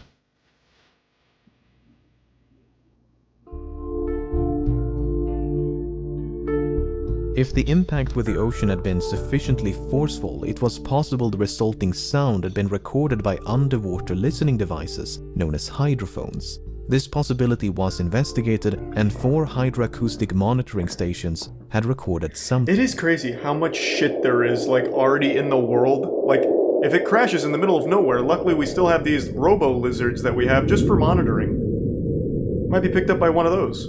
While the timing and direction of the sound were reasonably consistent with the final satellite transmission, the estimated origin was not. The sound was in all likelihood caused by nothing more than geological activity. Flight 370 was also equipped with 2 underwater locator beacons which had a battery life of some 40 days, and as the deadline approached in early April, signals with a pulse and frequency somewhat similar to the signal emitted by the beacons were detected at depths of up to 3,000 meters. An autonomous submersible then spent weeks scanning the seafloor where the signals had been detected, but no wreckage was ever found. And nothing would be found until more than 16 months later, when a discovery was made on the opposite side of the Indian Ocean. On the 29th of July 2015, a group of people were cleaning up a beach in Reunion, a small island to the east of Madagascar, when they stumbled upon this 2-meter-long metallic object covered in barnacles. Aviation experts quickly identified the object as a section of an aircraft. I guess I've never seen a barnacle. Looks like it's fucking growing almonds. Or like little sunflower seeds, pumpkin seeds or something. Damn, barnacles are fucking weird. Covered in barnacles. Aviation experts quickly identified the object as a section of an aircraft wing known as a flaperon. Upon closer inspection, internal markings including dates and serial numbers conclusively ascertained the flaperon belonged to Flight 370. Even though Reunion Island is some 4,000 kilometers west of the search area, and more than a year had gone by since the flight disappeared, the location was consistent with simulations of debris dispersal patterns. There was now tangible evidence that Flight 370 had crashed somewhere in the Indian Ocean.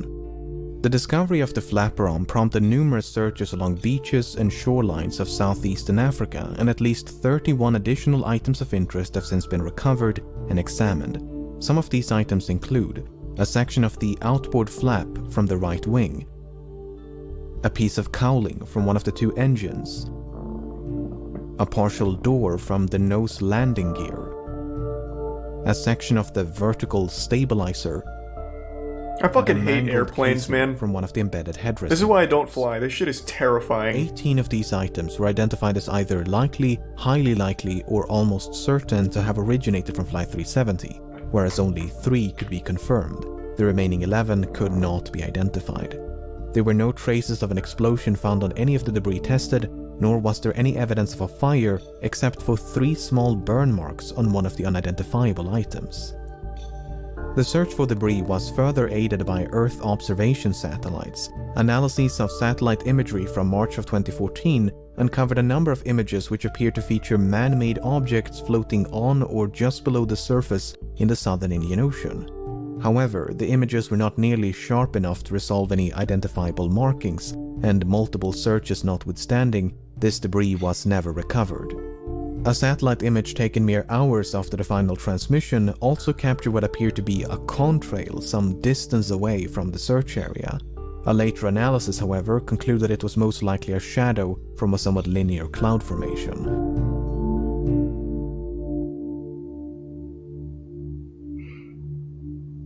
The underwater portion of the search continued for months and eventually years before it was finally suspended in early 2017, by which point they gave up. 120,000 square kilometers of seabed had been scrutinized.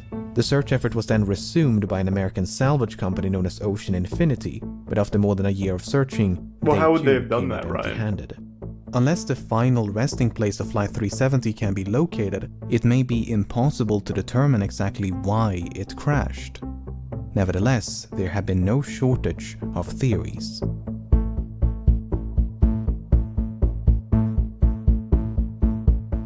On the day of the disappearance, 2 of the passengers raised suspicion as they had boarded the flight with stolen passports, which immediately prompted concerns of a hijacking. But investigators were unable to link the 2 men to any terrorist organizations, and soon determined they had traveled under false identities because they were seeking asylum, not due to any nefarious intent. Yeah, like hijacking wouldn't make any sense. They didn't make any demands. Passengers were identified as a flight engineer who might have possessed the necessary expertise to take control of a Boeing 777. Apart from the 239 persons on board, Flight 370 carried nearly 11 metric tons of cargo. Among the items listed on the flight manifest was a shipment of lithium-ion batteries, which led some to suspect a fire might have broken out mid-flight. For instance, the crash of Why do we still Airlines use lithium Flight 6 batteries? in September of 2010 Nothing good was comes from the that result shit. of a fire that was ignited by a pallet of lithium-ion batteries. Another potential source of ignition would be an electrical malfunction. The crash of Swiss Air Flight 111 in September of 1998 is thought to have been caused by a fire within the electrical wiring above My the phone cockpit. doesn't use lithium-ion The fire batteries, damaged and ion disabled batteries. multiple It's an avionic iPhone. systems, including the It uses transponders children's and tears to SATCOM. power it. In the case of Flight 370, the sudden loss of communication and subsequent deviation Thanks from to its Tier 1, scheduled hello there. flight path might have been a direct response to a fire. The 2 pilots may have turned back towards Malaysia to attempt an emergency landing at the nearest suitable airport. But no such attempt was ever made. Instead, Flight 370 kept going and remained aloft for another 6 hours. Some have theorized the crew might have been incapacitated by a sudden or gradual loss of cabin pressure. For instance, when Helios Airways Flight 522 failed to pressurize in August of 2005, the pilots quickly fell unconscious. Yet the aircraft continued to fly on autopilot for more than 2 hours until it ran out of fuel. Airline pilots are of course trained for such an event. Wait, what In the event of cabin depressurization, they fell unconscious. Wait, did it crash or did it land itself? What the fuck? We have the capability for the plane to just completely fly itself on the pattern? I thought you still needed the pilot present to guide it. I thought it was just kind of like activating cruise control in your car. Hold on a second. Did it crash or did it like just have a successful landing all autonomously?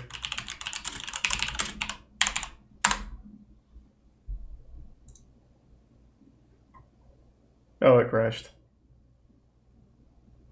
Oh, fuck. So it didn't pressurize and everyone was incapacitated. Holy shit. Oh, did he say it crashed? Oh, I just looked at this. I didn't even notice it said crashed. Well, that'll do it. Thanks to the resub, Erotic and J. Cuddy. Yet the aircraft continued to fly on autopilot for more than 2 hours until it ran out of fuel. Airline pilots are of course trained for such an event. In the event of cabin depressurization, an automatic system is designed to deploy oxygen masks to give the pilots enough time to perform an emergency descent to a more breathable altitude. The data recorded by the Malaysian military radar does indeed contain altitude information, but it is highly inconsistent. In fact, the Boeing 777 is incapable of performing the extreme altitude fluctuations recorded. At one point, the aircraft exceeded its maximum operating altitude by more than 15,000 feet before making a 50,000 feet nosedive in less than a minute. Attempts to recreate these maneuvers on a flight simulator were unsuccessful, and thus the data was deemed inaccurate and unreliable. If Flight 370 did lose cabin pressure at 35,000 feet, and the pilots were incapacitated before descending to a more oxygenated altitude, it might explain why the aircraft remained aloft for as long as it did. What is a bit more difficult to explain, however, are these alterations in heading. Flight simulations have established the aircraft must have been under manual control during the initial left turn, as the bank angle or inclination of that turn was beyond the limits of the autopilot. Subsequent turns, however, could have been either manual or automatic. But for the autopilot to have made these course corrections, someone with the requisite knowledge must have programmed it to do so. The only other alternative is that the aircraft was in fact under manual control. Thanks for the bits, Beef, and hello there. Yeah, I was talking about it the other day, hello there.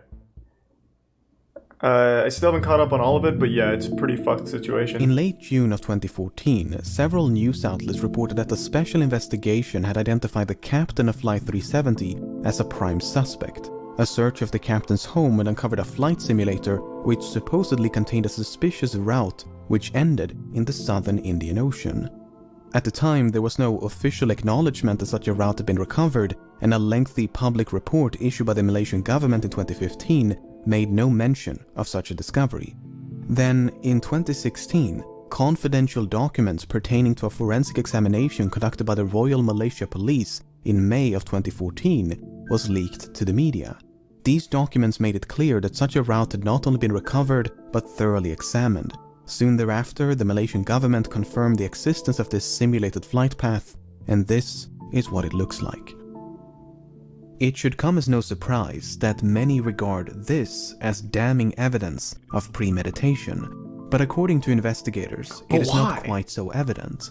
The data recovered consists of 7 coordinates, 2 in Kuala Lumpur, 2 in the Strait of Malacca, what was he planning to do? Drive it straight to fucking Antarctica? And 2 in the southern Indian Ocean.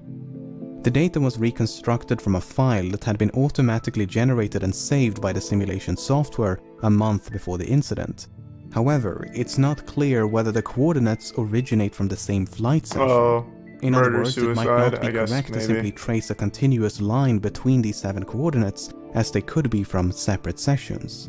The forensic examination by the Royal Malaysia Police simply concluded no activity captured conclusively indicate any kind of premeditated act pertaining to the incident of MH370. There's a bit sweeper. Even so, the similarities between the simulated route and the presumed route of Flight 370 directly influenced the search operation.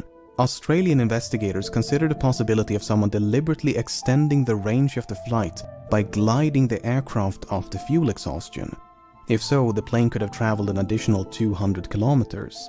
Alternatively, the range could have been reduced by a controlled ditching prior to fuel exhaustion. While ultimately deemed unlikely, these 2 scenarios did affect the search effort. If the captain steered Flight 370 off course with the intention of crashing in a remote part of the southern Indian Ocean, his motive is an even greater mystery. Sahari Ahmad Shah was 53 and married with 3 children. He had more than 18,000 hours of flight experience and a spotless track record. Investigators found no evidence of financial issues, and his monthly expenses before the disappearance indicated nothing unusual. He had no history of mental illness, nor had he displayed any recent changes in lifestyle or behavior. He was raised on the island of Penang, which has led some to speculate the flight's second turn to the southwest of Penang was the captain getting a final view of his hometown. Some believe a hijacking could have been politically motivated, as Zaharie was an avid supporter of a democratic opposition leader who was sentenced to 5 years in prison mere hours before Flight 370 took off. Others point to unconfirmed reports of marital issues, but this is contradicted by the official investigation and disputed by family members. The only real inconsistency noted by the final report is that the captain failed to repeat the assigned radio frequency during the last verbal communication. Malaysian 370, contact Ho Chi Minh 120.9. Good night. Good night, Malaysian 370. It would have been standard procedure to repeat the assigned frequency as the captain had correctly done a few minutes prior. 370, contact Lampu Radar 1326. Good night. Alright, 1326 Malaysian 370. Whether this omission is indicative of anything but a mistake is anyone's best guess. Yeah, I don't think that means By shit. all accounts, Captain Zaharie was an affable and well-respected pilot who was passionate about aviation, as evident by the photos and videos he shared on social media. Hi everyone, this is a YouTube video that I made. Oh, that's kind of cute. Community service after learning. The co-pilot was found to be even less conspicuous. Farik Abdul Hamid was only 27 and due to marry a fellow pilot. He had nearly 3,000 hours of flight experience, although only 39 hours in this type of aircraft. Much like Zaharie, Farik had no financial, mental or interpersonal issues of note, nor was there any evidence of conflict between the two of them. Some questioned the plausibility of a pilot-instigated hijacking due to the apparent lack of interference by the other pilot. Well, when Ethiopian Airlines Flight 702 was hijacked by the co-pilot in February of 2014, he did so by merely waiting for the captain to take a bathroom break before locking the cockpit door behind him. The co-pilot was then free to divert the Italy-bound flight to Switzerland to seek asylum. The only noteworthy piece of evidence in regards to the co-pilot of Flight 370 is his phone. You see, when the confidential documents were leaked, they also confirmed another long-circulated rumor, namely that a cell phone tower had briefly established a connection with an iPhone 5S belonging to the co-pilot as Flight 370 approached the island of Penang. According to investigators, it was not a phone call as has been widely reported by the media, but merely an automatic location signal. Why this information was omitted from public reports, we may never know. So what is one to make of all of this? On the one hand, the simulated flight path seems suspicious. On the other, it is difficult to cast any substantial doubt on either of the two pilots' character. Yeah, I mean, the dude seems nice. Like, I don't think to deny a hijacking is consistent with the available evidence. Then again, we're missing some quite major and literal pieces of evidence. The final report issued by the Malaysian government in 2018 could not attribute the loss of communication nor diversion of Flight 370 to a malfunction. Instead, it is believed that someone manually manipulated the aircraft and its systems. For instance, investigators believe SATCOM was manually disabled by a sudden and prolonged interruption of power. Then, once power was restored, the terminal simply rebooted. Likewise, the alterations in heading are believed to be the result of manual inputs. With that being said, the uncertainty of these findings are repeatedly emphasized due to the limited evidence available, and the report does never explicitly state the flight was hijacked. In fact, no real conclusion is reached. Both the Malaysian and Australian government agree that Flight 370 crashed in the southern Indian Ocean, but that the cause is indeterminable without the wreckage, the location of which has managed to elude some of the foremost aviation experts in the world, as well as an impressive arsenal of cutting-edge technology for more than half a decade. Authors, aviation experts, and independent investigators have all chimed in to offer their own thoughts and theories as to the nature of the crash and the location of the wreckage. Some believe there was no crash, but that the aircraft was shot down by an American naval base in the middle of the Indian Ocean. The satellite transmissions were then supposedly that wouldn't make any sense, as part though. of a massive cover-up. Wouldn't explain Others this. believe the aircraft turned right towards India and traveled as far north as Kazakhstan, completely undetected.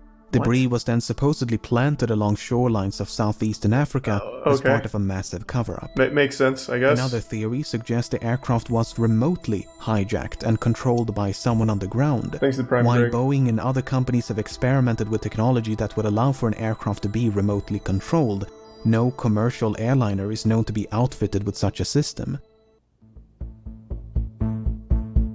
On the less conspiratorial side, the assumption that Flight 370 flew in a straight line and at a constant speed after turning left towards the southern Indian Ocean might simply be incorrect. In early 2018, a French team of independent investigators proposed an alternate flight path, whereby an attempted landing on Christmas Island led to a crash site much further north than the region identified by the Christmas Island, huh? While a surface search of this area was conducted about a week after the disappearance, what are the odds? The underwater phase never reached this far north. Thanks to the resub, Jimmy. As of the making of this video, the search operation has been suspended, but there have been talks of potentially resuming the search. For now, it seems, the vanishing of Flight 370 will remain a mystery. I had no idea it was that deep. From what I remember, I thought it was just pretty well understood that it crashed. And I thought it was just like a straight line and then something happened, they didn't know what. I had no idea there was this whole like turn, all this shit. I had no clue. That is so fucking weird. So the first turn had to be manual. They had to manually turn off the systems like shit. Why do people keep saying shot down? That wouldn't make any sense. That doesn't explain this at all. And also why the systems would be turned off.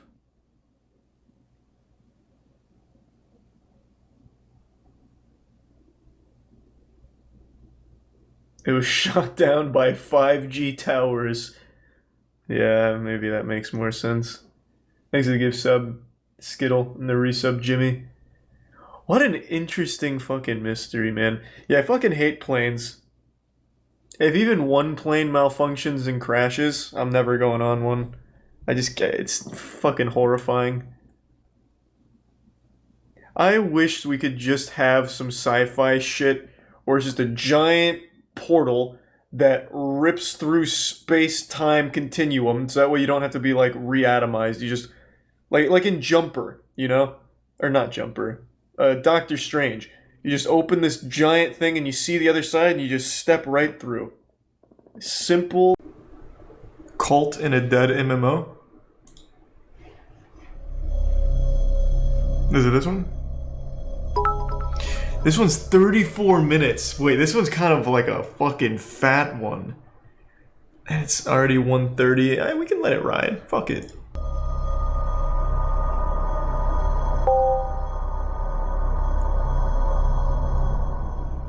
Thanks to the resub, Mamalona. Maybe Soul Eater. And thanks to the Prime Lux.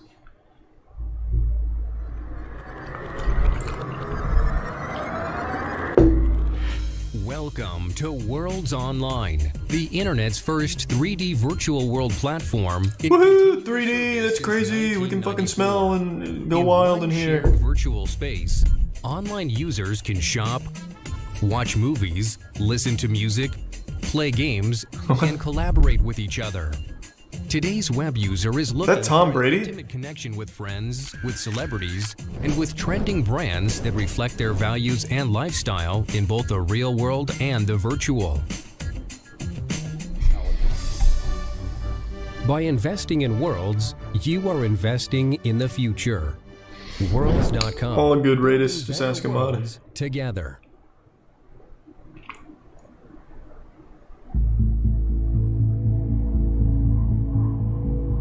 Throughout the mid-2010s, an urban legend would surface about a mysterious MMO by the name of Worlds.com. Thanks to the resub, Chippewa, and the Tier 1 Having cuddles. been launched to the public in the mid-1990s, the game was believed by many to be dead, discontinued, and lost to the inevitable void of internet history. Where? Unbeknownst to most, how do this people even couldn't be find further that? from the truth, as Worlds.com was very much still running. But there was a catch. Venturing into the game today presents you with This looks cool. Of nothingness, a relic that What was the once fuck? bustling with life, and You a get to play as a determined duck or a that's penguin? clinging to life supports. The game, expectedly, is completely empty. Thanks for the 5 gift subs, 28 down. Appreciate it. You see, rumor had it that Worlds.com was hiding something, a shrouded purpose that's been kept from the public. Rumors involving in-game cults, doxing, graphic imagery, and virtual stalking had led curious minds to hesitantly venture into Worlds themselves in hopes of finding out if these allegations were true. What the fuck? That's nuts! Alright. This is the story of Worlds.com. Alright, I'm super invested in this now. Is it a cool cult? Did they do cool things like give out candy on holidays and stuff?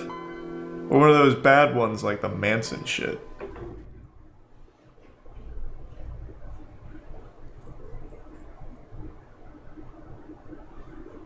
An aside. The 1990s were a magical time in the world of entertainment and the advancement of society. Being what I can only describe as the calm before the imminent mid-2000s technological storm, we were living in an era that brought us some unforgettable treasures in the realms of video gaming, movies, Yeah, and television. blockbuster, classic, fuck In yeah. the gaming world, for instance, new and unforgettable IPs such as Mario Kart, Yeah, agreed, Soul Eater. Banjo-Kazooie, Fallout, Resident Evil, and Silent Hill were born. And with these came game consoles that have stood the test of time in bringing us unforgettable experiences such as the Super Nintendo, PlayStation 1, and the Dreamcast. God, the Dreamcast was so good, the most underrated console in history, Power Stone. We need a third Power Stone, please? So good. Sugoi! Fuck, it was so good. That predated the modern interconnected society that we live in today. A lot of nostalgia is carried inside of many, as the mid-1990s are remembered as a time when the internet was just barely getting its footing into mainstream culture. Niggas of Personal Prime computers Ireland. during this era were nothing but an expensive novelty, at least for my family, and the ones that did have one used them primarily for work. In August True of cuddles. 1995, Mhm. Microsoft would release a revolutionary competitor to the Netscape Navigator, the pre-existing OG of internet browsing, called the Internet Explorer. Yeah. If you were lucky enough to get your hands on a PC in this era, then, combined with the tools at your disposal in Windows 95, you were able to venture into the vast, wild west of an enigma, known as the World Wide Web. God, the internet back then was so wild and In today's wacky. culture, things have changed. I'll never forget when I was Social media, horny and typed in discussion like boards, and boobies websites and in went to a general site that have had a become demon on it. sterilized, Haunted. being pushed to the brink of minimalism and moderation. This isn't necessarily a bad thing, but a lot of the magic and charm that existed in the wacky and terribly designed UIs of the past are largely gone, replaced by logos containing simple shapes, any shred of creative color being replaced by whites, Microsoft, and all-encompassing oversimplification of pretty much everything. As you've heard in my incessant rambling so far, the era was magical, and a lot of newfound creative mediums were on the rise. While video gaming via a conventional console was the primary method of escaping into a mystic world, the rise of the internet paved the path for a new form of interactive storytelling and interconnected social experiences. Gaming. And those were a little something For we now know gamers. as MMOs. Oh. Or massive Kinda. multiplayer online video games.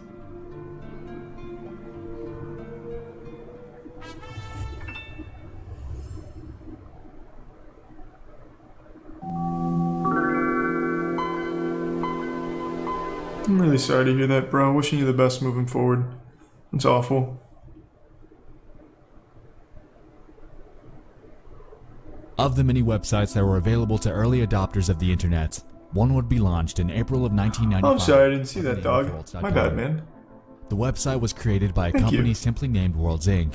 and housed a public 3D chat room that players could enter and explore to their heart's content. According to the website, the minimum configuration is a 90 MHz or faster processor with 32 megabytes of memory. The recommended platform is a Pentium class processor. Okay.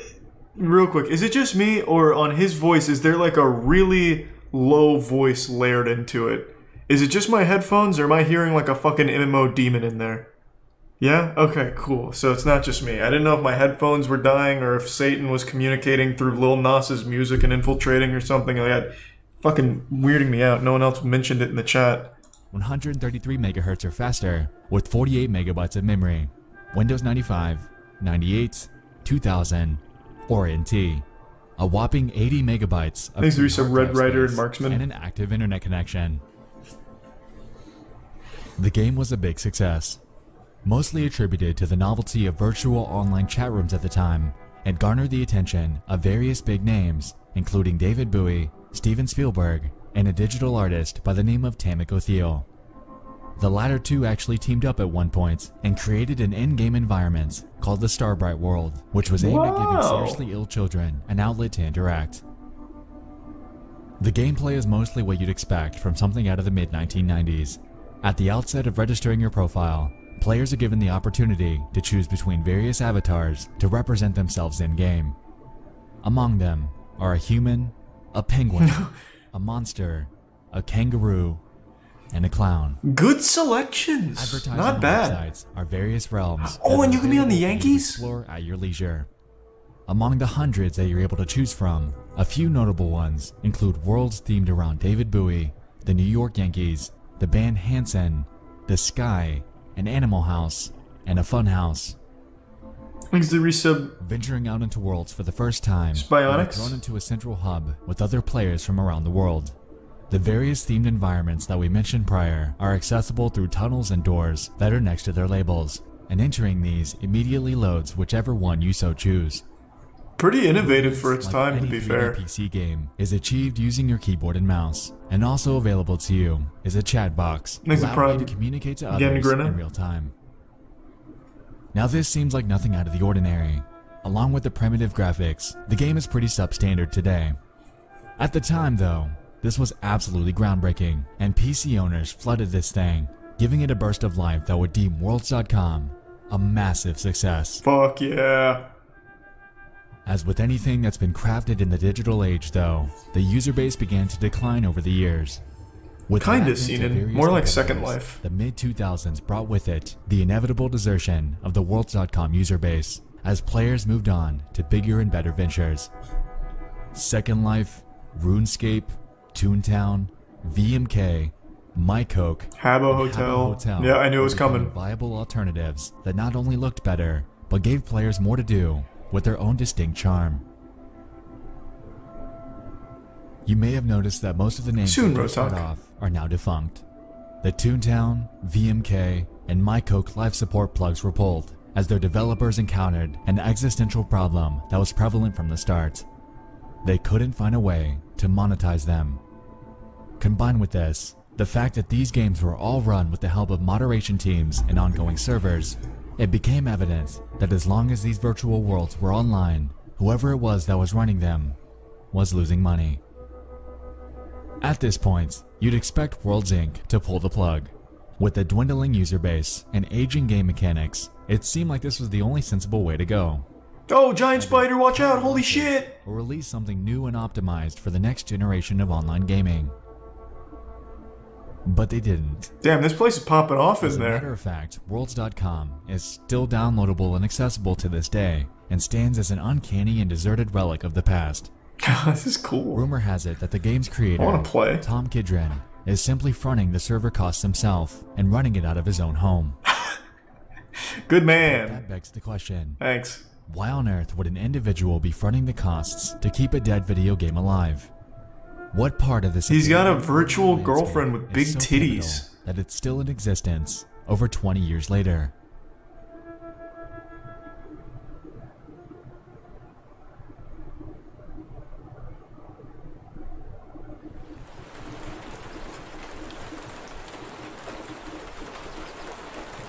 This looks so cool. Look at this.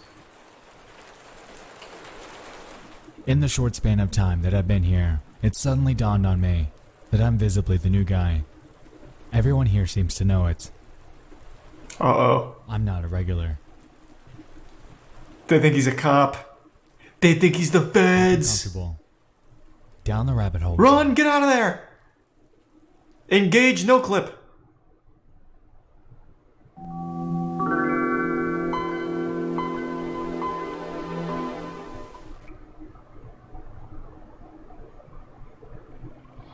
Thanks to resub Broden and Kenway.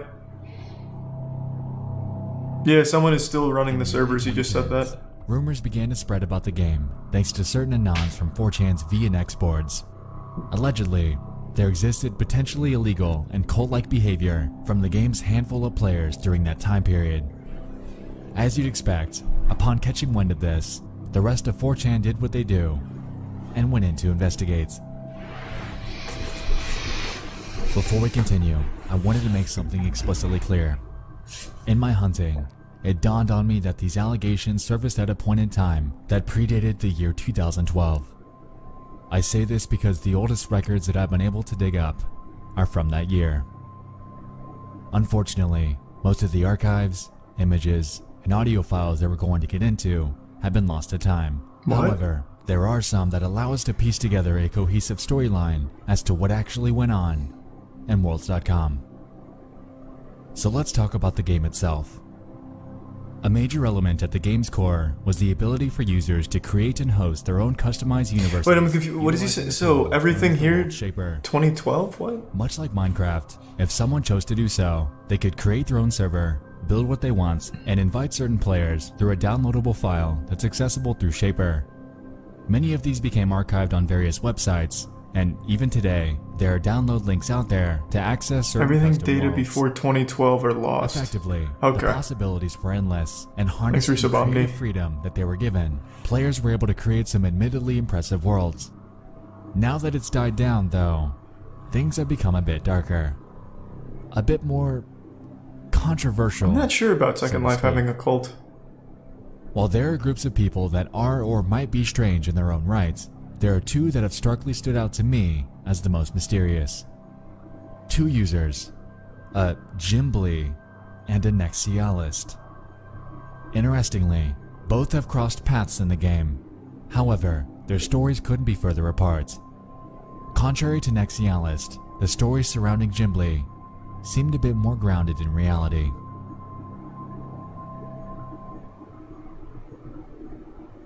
But we'll get to it. So what are this? Are those like the two raid bosses or something in here?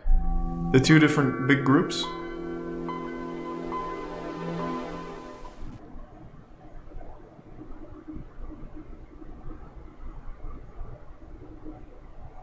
First, I'd like to introduce you to Nexialist.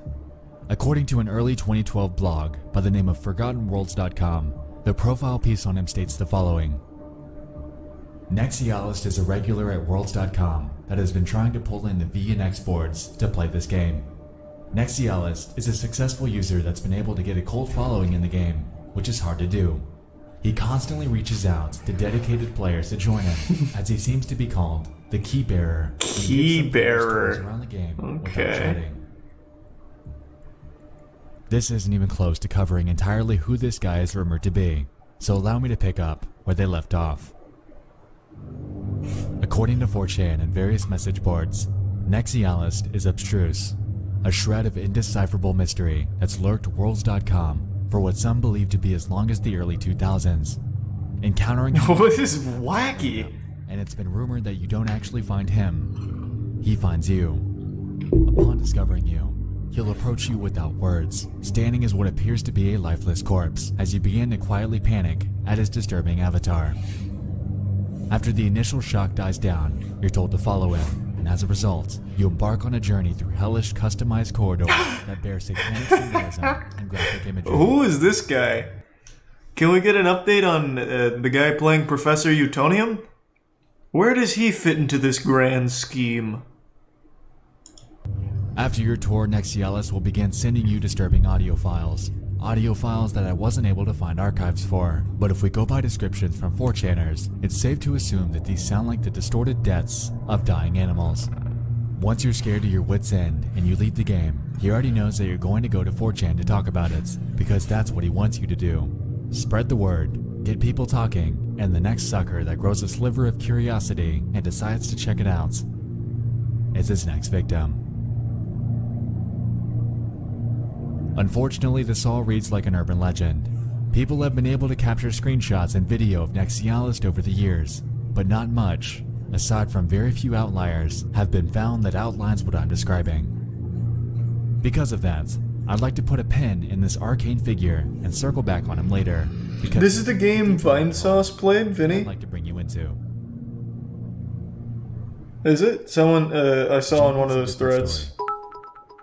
And he didn't encounter Nexialist? The Hidden Worlds website that I mentioned earlier serves as a diary of the experiences that a man named George Costanza had witnessed when he first played Worlds.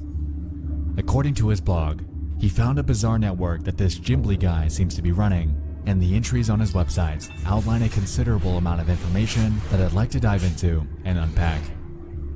The very first post on the website was made on January 5th, 2012. It reads as follows.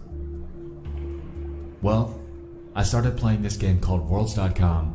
Seemed innocent, but according to V, it has some fucked up things from the past. Everything's forgotten here, and in a group we explored the game. In the coming days we'll share our stories and pictures here.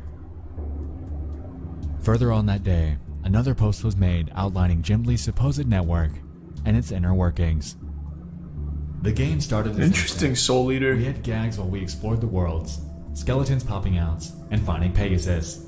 Things a person could expect from playing Roblox or other games where your creations are welcome. But things turned bizarre. Our friend Grad, as we called him, was showing us these rooms that I mentioned, and eventually we ended up in a lobby filled with brown doors with text on them. These doors had the creator's name and a description of the level or world. This guy, Bilbo99, had messed up levels with Easter eggs everywhere, and we praised him for his creepiness. And then I noticed at the right corner of my window said erotic in Jimbly. Hey, Jimbly! This map was Jimbly's creation. Fuck yeah, look at him. He's having fun. Starbucks. However, things would take a turn. You see, there was a person that contacted me named Megalik. Her or his avatar was a bird or an angel. She claimed that she was new in the world, as I was, but she'd been playing this game for a week and already gotten dirty and knew what this shit was really about. To act new is a common trick to bait new players. Anyway, Jimbly had a network that was serious. How serious? To enter his network, you need to provide mugshots. For example, here's Bilbo99. There were a total of Bilbo. filled with different mugshots of users, but room 2 was dedicated to Jimbly. Hold on, let me go to the bathroom real quick. Give me 2 seconds, sorry to blue ball you.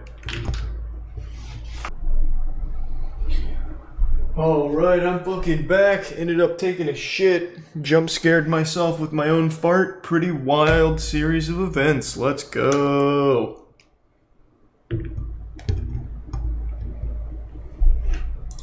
So we scavenged for Megalik and found this. Well, I can't do that right now, Redis. You're gonna have to ask a mod. One thing I found that was standing out was a user named Kelikar. She was in the porn gallery, and I compiled this. It seems like someone has stalked her, and the rooms were labeled Kelicat. This user must have been a fat cat in the network. As you can see, Kelikat's written there, so what Jimbly does now is retrieving nude pictures of regulars that are still left. Megalik was the proof that we needed, since she'd only been playing for a week tops. Wow, Jesus, Jimbly. Below this, George displays the various screen caps that he was able to take of the various mugshots of different users. Of the bunch, he was even able to grab a few of Jimbly himself. Intrigued by this atypical finding, he decided that him and his group of friends wanted to investigate a bit on their new friend. I don't think I've seen that, Kumgar. As it turns out, there was a bit more going on with him than they initially thought. And yet another post from the same day, titled, Megalik, a man or a woman, he describes the following. Megalik's nudes that could be found in the other post seemed too good to be true. Her head was cropped out and with the body of a young woman, while her mugshot shows an older woman in her 40s, and that picture's really old. What does that leave us with? She could have faked them because she doesn't want. So how is this a cult? I'm a little confused. A man playing as a female. Seems like a Reddit mod using his power to get pictures. Real email, although it's linked to a man by the name of John. John's in his 50s, seems to enjoy MMOs. Thanks to Tier 1 Biscuit Boy. Any interest of games, and has her only Facebook activity labeled as kids. So yes, Megalik might be or is the man posing as a fragile woman while baiting for pictures. Those pictures up there, except for his profile picture, is a year old. The pictures are from 2009, And then he used a picture of his wife to verify himself, and thought how cool it would be to send a fake picture of a pair of tits to make him look like a god in the game. Okay. Classic John, I guess. Network encompasses some extremely odd people. People that are impersonating others and using real-world mugshots to gain access to whatever it is that he's running. One might go as far to say that Nexialist isn't the cult leader here, but rather, it's Gimli, as most of the rumors about the former seem to relate to what we found with the latter. In a third post I'd like to focus on, titled Gimli's Inner Circle. Oh, sweet. Well, thank you, George Spooky. proceeds to explain the following. The last post was about this weird map, about a man going by the name Gimli that was trying to get naked pictures from regulars, or old players that were still active. So we stalked him. He hung out at a beach, but once we arrived, they'd all scatter and disappear. Thankfully, though, the friend tool and a broken avatar tool could let us teleport to them while wow, good shit. But that was for later. Meanwhile, we scavenged the net for Gimli.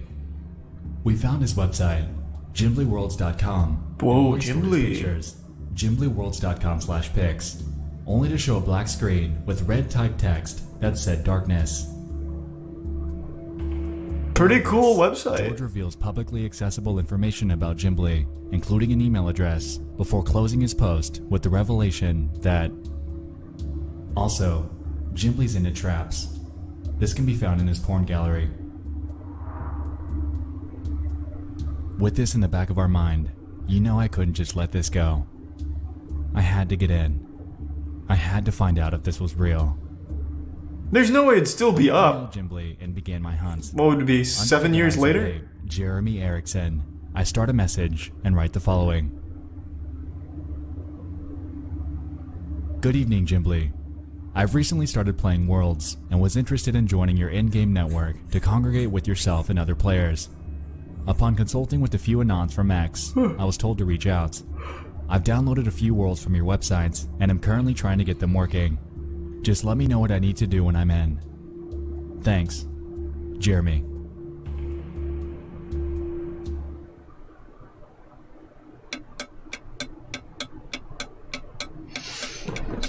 This really doesn't seem like a cult, though. It's just a weird community. So maybe it gets culty now. After a trek through worlds, a lack of a response, and dwindling time to wait, it's beginning to seem like Gimli either isn't currently active or simply doesn't play this anymore. Though I have a hard time believing that, considering the fact that the Whois domain search on his website reveals that it was updated on November 5th of 2019. I'm not entirely sure if Gimli's the kind of guy that would have a sudden change of heart, but if you ask me, it is a bit recent. Anyway, with that under our belt, unfortunately, heading back to the blog reveals that most of the other threads outline mundane discoveries while exploring various official and user-crafted worlds. A few notable highlights include some of Gimli's bizarre creations. Hey, that's Banger Sisters, I think? Remotely relevant to our investigation. Saw that movie a long time ago. Even so, the discoveries surrounding Gem are nothing short of unnerving. So what's actually going on here?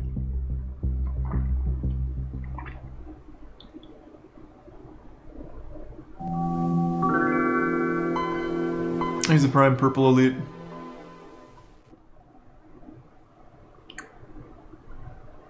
So far, I haven't really seen anything too wild here. I was expecting something fucking crazy. The primary consensus in fact, that I don't even know what we've learned other than was that it's a front. These people play an old game and are kind of weird. Rumors are powerful things. I won't deny that, but there are a few points here that I'd like to unpack.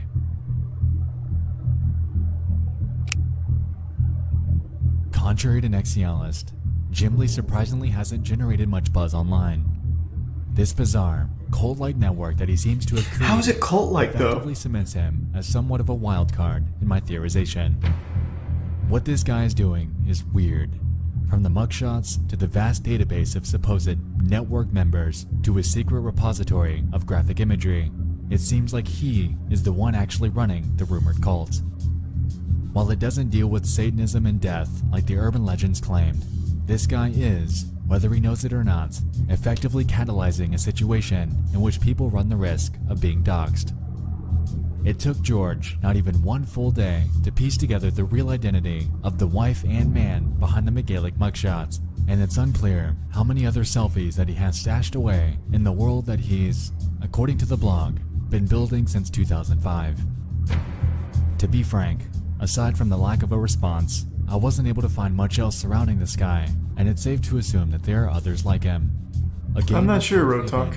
Aside from a few key players, is surely something that would catch the eye of somebody trying to run some sort of network under the radar. With that being said, I encourage you to make your own conclusions about him. With the evidence at hand, it does appear that at one point in time, there was something going on behind the scenes. Whether or not it still is, or if the mysterious Gimbly is still active, remains to be seen. While I haven't been able to track him down, maybe you can, but keep in mind that if you're so curious as to venture in on your own, your potential discoveries may be nefarious. But remember, we're talking about Gimbly's custom worlds. Thanks to Tier 1 Lodiplex, the gift sub Purple Elite. Assume that you'll be alright. But that brings us to another point of discussion. Deadliest. You might recall that I mentioned the fact that users are able to create their own worlds. This was actually a pivotal mechanic in the game and gave players an extra layer of interactivity. In a sense, I could see the developers feeling as if they're future-proofing their game. Did not do Vid as Chronicles. It allows creative freedom that was unheard of before the point of its release. With this in mind, we have to remember that most of his so-called cult activity was happening in these aforementioned user worlds. Regardless of his eerie demeanor, Deadliest was eager to give players a tour of many of these. As it turns out though, he's apparently come off as quite ordinary to many players. In one post on Reddit by a user named Goomilord, they claim that they even encountered Nex and that he's merely a normal guy. Apparently, he switched his avatar to Sanic at one point and began spamming the words, "There is no cult on worlds.com" in the chat. So he's just an RPer, like the guy just fucking RPs. Thanks, the resub Dick. So let's think about this logically. And Ernie. Worlds is, at its core, creepy in and of itself. The barren environments, combined with the uncanny primitive textures, naturally gives any unsuspecting players a sense of uneasiness, especially if you've caught wind of the various allegations surrounding Nex's mysterious character. That's pretty cool. I believe that he's playing along, leading players to the belief that he's some sort of cult mastermind as a long-running joke. The worlds he frequents are creepy on purpose, and, in my opinion, he was capitalizing on it for a bit of fun. Yeah, obviously, for sure. He comes off strangely when he wants to, and he executes this with a group of willing friends.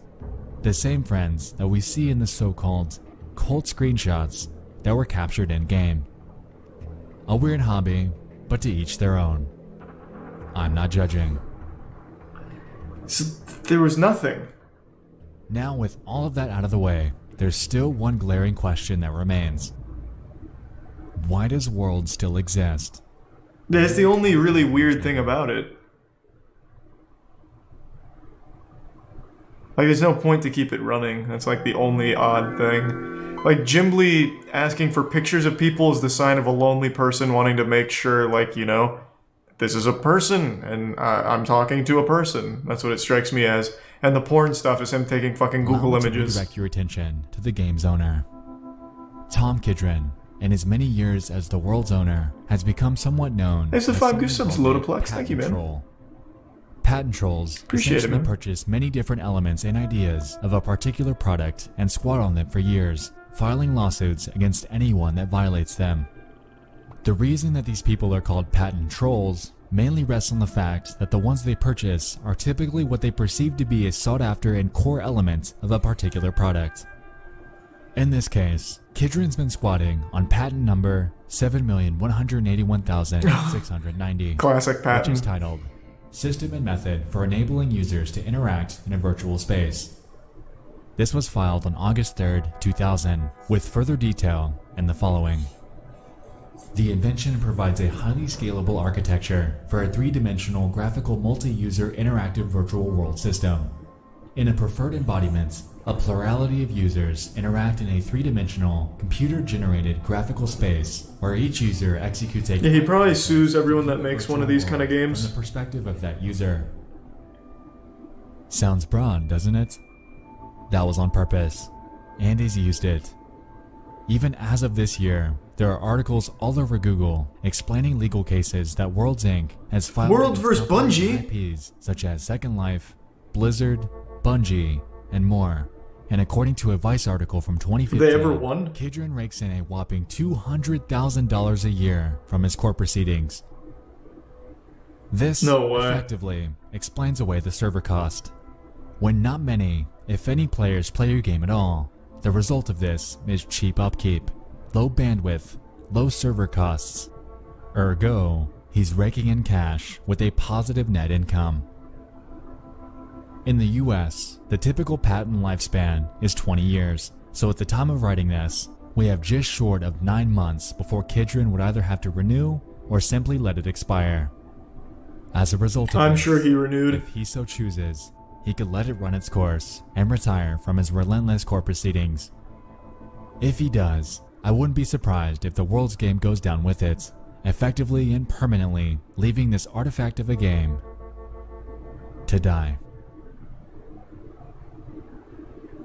Someone do it for me. Did he renew it or did... Well, I already know he fucking renewed it.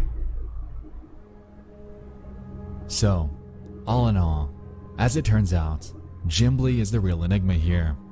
The custom worlds that he, and potentially others, have created are an indisputable testament to the underbelly of this archaic MMO. Today, it's unclear whether he's still active in the game or not.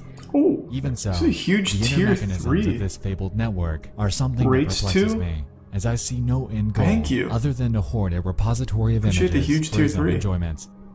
Why he chose Worlds.com to do it is and will forever remain beyond me. Regardless, Worlds, whether still online by nefarious reasons or not, stands as somewhat of a time capsule to the primitive era of social gaming. Today, with the official non-custom Worlds, it stands as a corpse of the past, a window into what once was, and a sliver of mystical nostalgia, sending us back into a time when we all first discovered the world of the internet. Very cute. As far as we know, servers are, to this day, willingly being kept alive. Alongside this, the inevitable date that the game permanently goes offline is unclear, so if you're eager to experience this curiosity of old, then you better get on it soon. Stay in the official servers, and you'll be fine. Oh, so this is not the game Vinny played. I looked when I was shitting. He played Active Worlds. Otherwise, you'll run the risk of missing the nostalgic boat, leaving it to sail away, and for us to watch it go. Yeah, so I feel like that was a bit off. Literally nothing cultish about that. You have a guy who's RPing, and you even mentioned that it's literally RPing, not really cultish. Jimbly, I think, is easily explained because it's clearly a lonely guy, and he asks for the pictures of anyone that plays and wants to be his friend. Not the most uncommon thing in the world. And the porn shit was just stock images, right? So it's not like I don't know where the cult was. Alright, I'll take chat's word for it. We'll watch the new Nexpo vid. I do like the channel. Wayne Kernican was stuck at home during an excruciatingly long winter. He was what his parents believed to be a problem child, experiencing nightmares, arguing with his 7 siblings, and getting in trouble at school.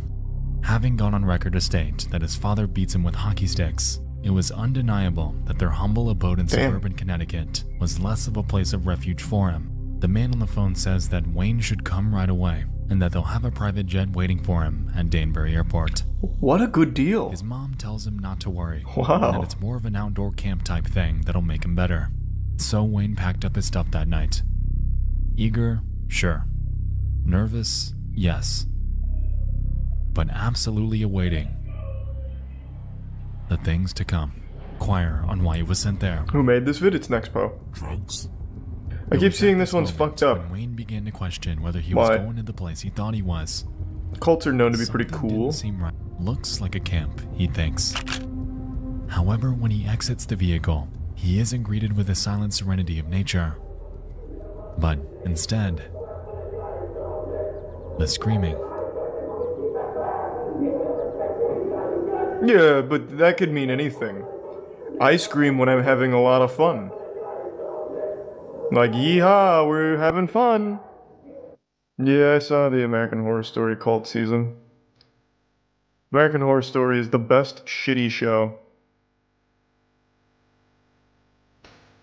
Across the United States, a rise in for-profit behavior modification facilities were in action.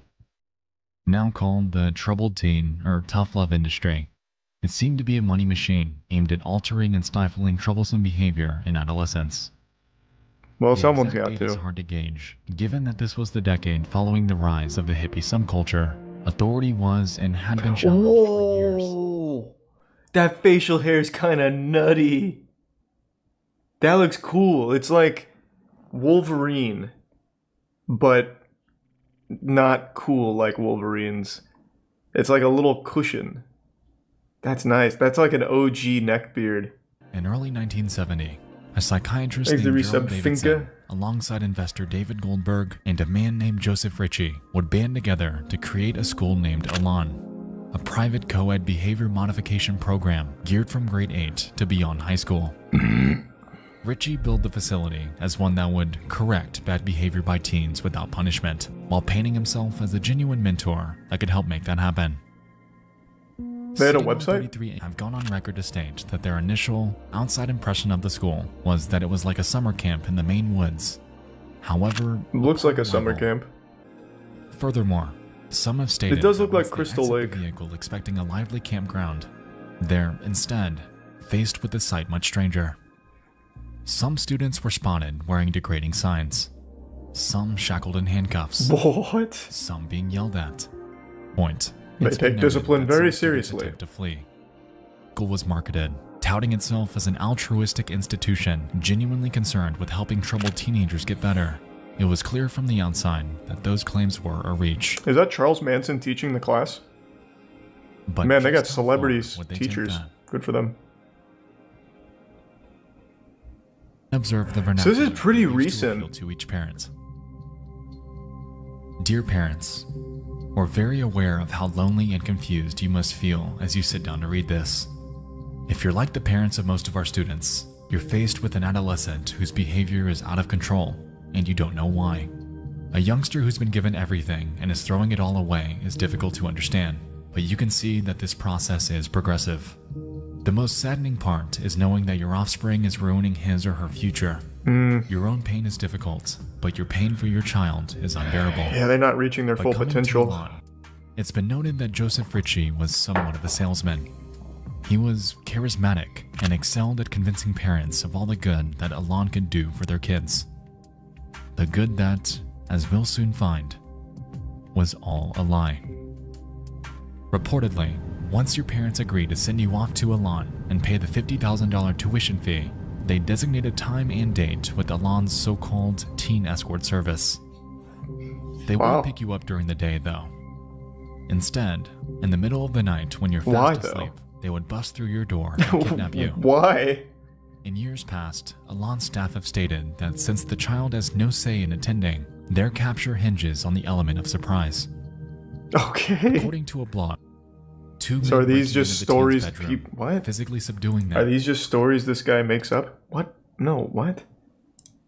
Is all you read creepypastas? Why would he make up a 52-minute story and make websites to corroborate it and evidence and stuff? It's just like a history lesson that's well presented. Tying them up with plastic handcuffs, throwing them into a van, and then driving them to Poland, Maine, where they'd be handed over to the Elan school. Such experiences often traumatized the teens who were abducted. For all they knew at first, they were being taken by criminals to be held ransom, tortured, or worse, killed. This practice became notorious around the United States, eventually earning its nickname, the Elan Snatch. If So this was an so indication, well known that it had was its clear own that name? Morality wasn't the school's strong suit. The 70s, man? What are you talking about? This was in 2000. They have a fucking website. Had a website. Day 1. Students would typically arrive to Elan during the early morning hours of the day. Oh, it started in the 70s. Oh, gotcha. I see what you're saying. To resist their escorts. I see what you're saying, It's sorry. been noted that their capture was designed this way, utilizing their escape attempt against them as a tool to convey that no matter what, they're not getting out of there. Often, the first stop would be the dormitory showers, which served as a tool in robbing each student of their sense of individuality. Reportedly, students are thrown into them with absolutely no privacy and are demanded to remove all of their clothing and valuable items. After complying, they're given what Elan calls no-image clothing, which, as the name implies, simply includes a bland, colorless shirt and pants, effectively forcing them into a state of conformity. Well, let's not get carried away. A white t-shirt's pretty Each cool. new student would be taken into a common area where they were I wouldn't necessarily look too deep into that.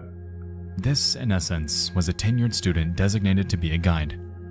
On paper, they were told to help their students adjust to their new life on campus, somewhat like a peer, while educating them on how great and effective the program is. As we've seen in studies like the Stanford Prison Experiment, I'm sure you can see why this wouldn't be a bad idea. I don't know that experiment. Oftentimes, big brother figures, much like staff, would take great pleasure in exerting their superiority over the newer students. Looks like the house from Promised Neverland. If you want to act like a baby, you get screamed at. If you want to act as more like a mature adolescent, you get talked to. Oh, so I was like, wait, what? Speaking of cults. Was that footage from Elon University?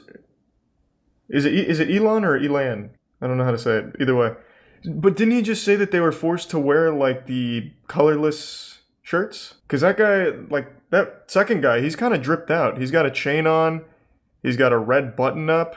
Oh, that was staff. Gotcha. The social hierarchy at Elan is structured in a way that heavily resembles one. At the school, students are immediately placed into two categories.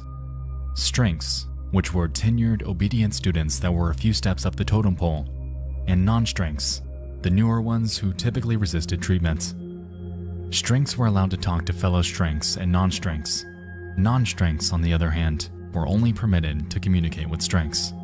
If a non-strength were caught communicating with a non-strength, harsh punishment would soon greet them. They were quickly disconnected, reprimanded, and robbed of any future potential. So if this is supposed to be a scam, I feel like this is a lot more effort than just not on top of the phone manipulation doing this. Every Elan resident was required it seems like to so write much more what the work school to calls abuse the a guilt kids. letter, which, as you might expect, is an explanation of how great the Elan school is for them, all the great activities they do there, and how well they're progressing through the program. These letters would be heavily scrutinized before being mailed out to their parents. In most I get that it's a cult, verbally but usually tortured cults have a with the pleasure purpose. of the Elan school staff. It was clear to students that they weren't getting away from this anytime soon. And after realizing this, their minds would often pivot away from rebellion and towards compliance in hopes of power. Yeah, money. That's why I would think they'd want to run a scam as opposed to a cult, and it'd be so much easier to not abuse the kids. Takes a lot more work to do that, I imagine. To make their escape.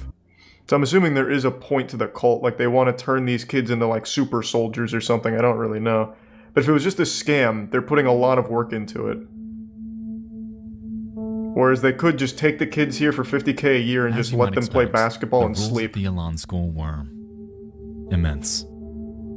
Exerting nearly totalitarian control over everything that happens, Joe Ritchie's set of rules, which he called guilt, was gargantuan and needlessly meticulous. Maybe Tier 1 Wheeloo. As a student at Elan, you would be expected to refrain from doing the following.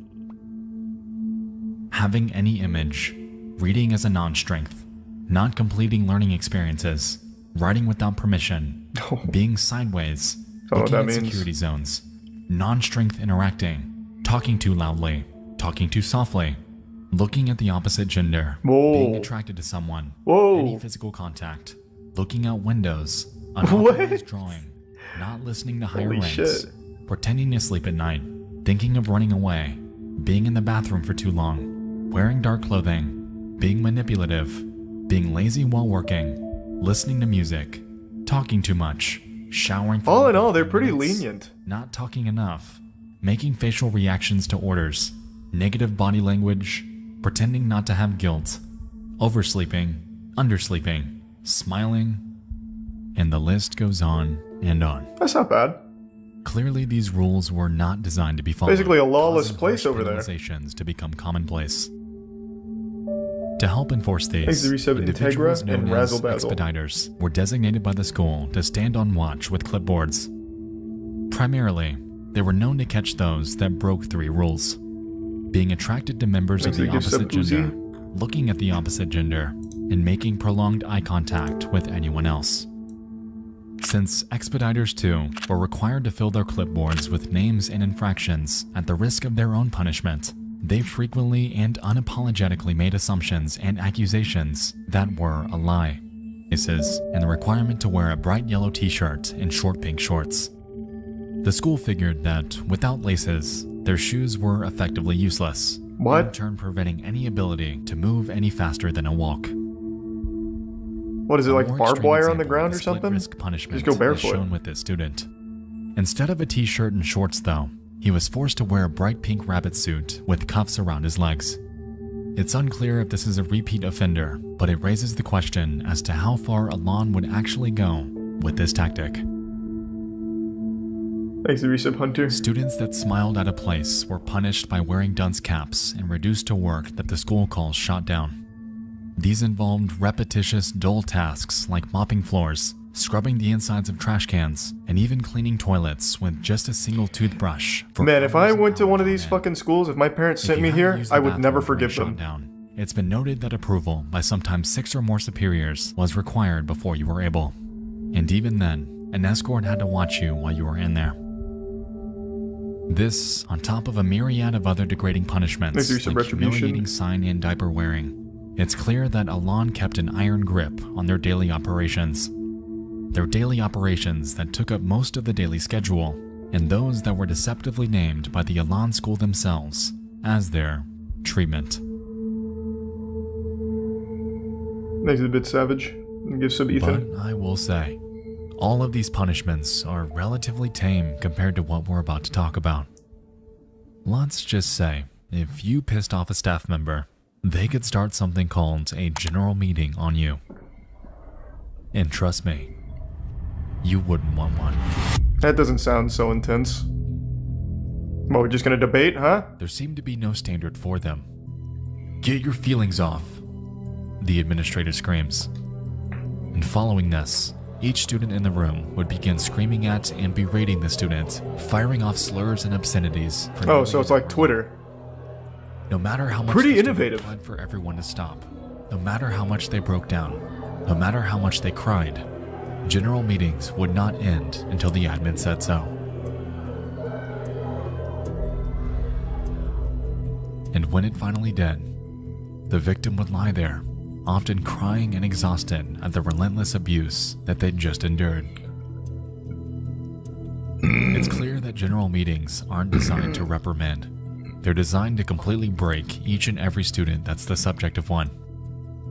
And with this, we can effectively put the points together that Alon was doing nothing more than running an operation that commanded total compliance. Any self-thought Ramon and or Teddy. sliver of independence that students thought they had True, was Teddy. gone. They were merely reduced to weapons. Weapons that, at a moment's notice, could just as easily be used against them.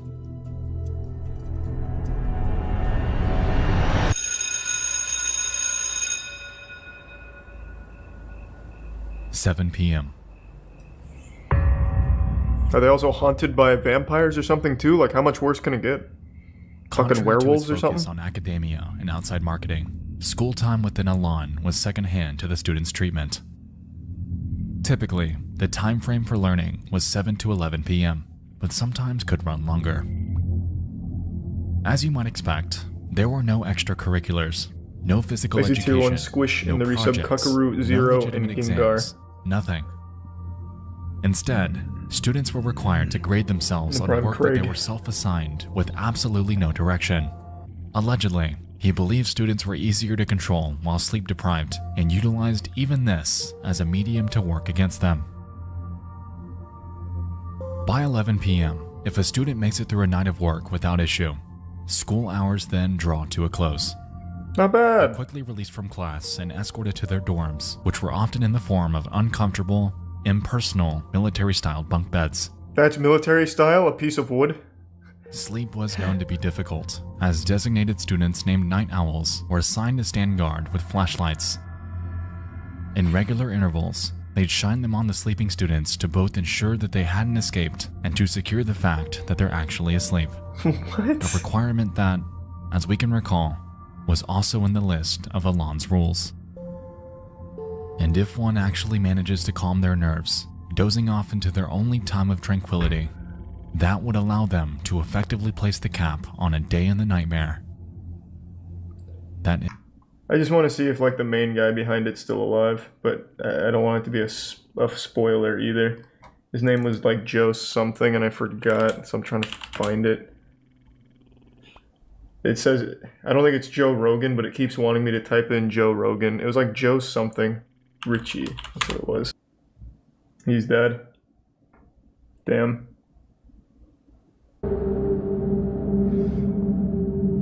A notorious aspect of Elan, among everything else that happened there, was something called the Ring. Considered the highest level of punishment, Elan staff could make the call to start the Ring at any time. Enough for a specific student. Oh, I gave them safety equipment. In the Ring, a student's designated as a bully and is outfitted with a face guard and gloves. No one was safe from the Ring either. Some bore pre-existing injuries, some were much smaller than their opponent, and some were even pregnant. Wait, what? Even worse, things seemed to be treated like a game, with superiors commentating. This is only up to high school. TV. In reality, how are this was the furthest. Wait, I'm super curious then. So how were some of them pregnant?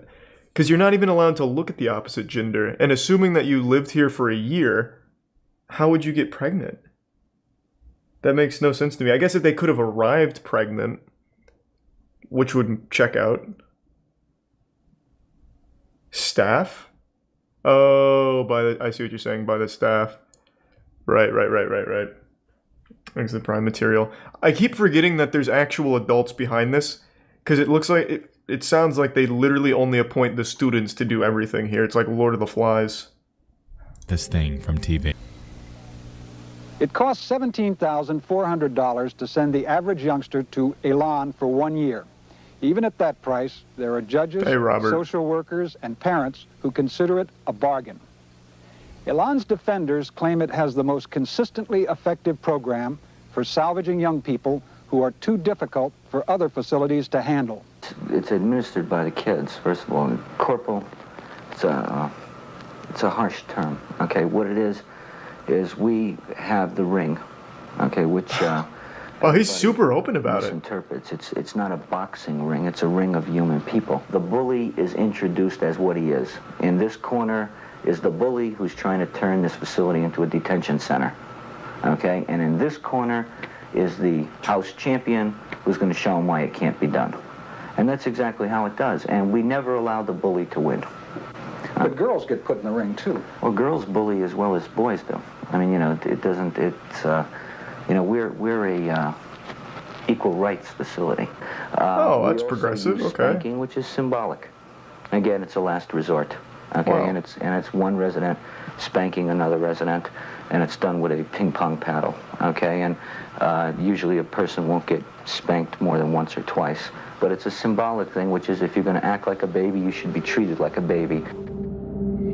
On December so he is just super open about it. A 15-year-old Elan student named Philip Williams was placed into the ring. And so, that evening, a ring session commenced with Phil as the bully. There was fight after fight after fight. In the end, it's been reported that he was beaten up so badly that he fell flat on the floor, and it took an entire 20 minutes before an ambulance was called to help him. 20 minutes or so they called the ambulance. They took Phil and they never saw him again. His sister claims, "I thought it was a wonderful place. I thought they were helping my brother. I thought he was coming home." How can you think that when they actually kidnapped him? In a box. Like, I don't get that delusion. Elan's Their technique was to kidnap them. That he had regularly faked headaches. The cause of death? A brain aneurysm. And no charges were ever filed against them. Yeah. That cult is one by the name of Synanon. Never heard of it, and I know a lot of cults. County with a warrant to investigate reports of child abuse. In recent years, Synanon began calling itself a religion. He's 52 years old. He's deaf in one ear. He's an egomaniac. But one of the wisest persons that I've ever met in my life. He knows how to get people moving. He creates turbulence. Gentlemen, Is the prime bone scope? no member of the California Department of Corrections is permitted on Synanon property unless he has the express permission of Charles D. Very cool spectacles. What is he, a fighter pilot? In early 1958, a man by the name of Charles Dedrick Sr. would found the group in Santa Monica, California. It was intended to be a drug rehabilitation program aimed at delinquents. However, in the years that followed, it appeared to stray from that mission entirely. The distinguishing form of therapy employed by Synanon was something called the game, which, in today's terms, is more commonly known as attack therapy.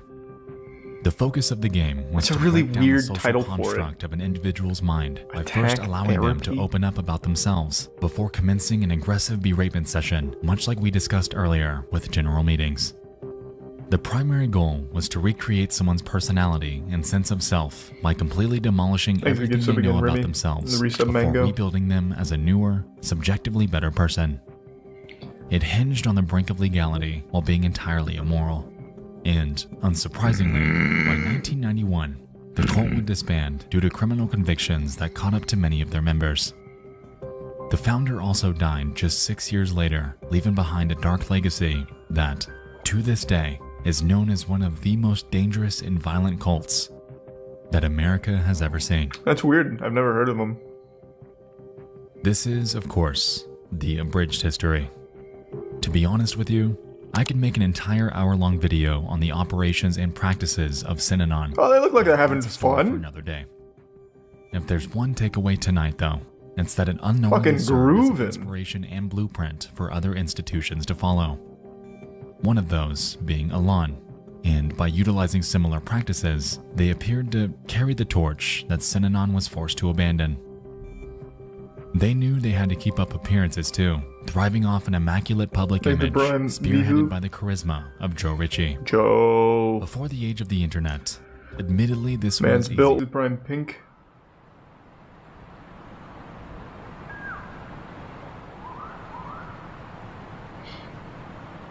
Why didn't they fight back? Brother, kids. What do you mean? Through the late 70s and into the early 80s, reports of the true nature of Elan began to spread by word of mouth from former students.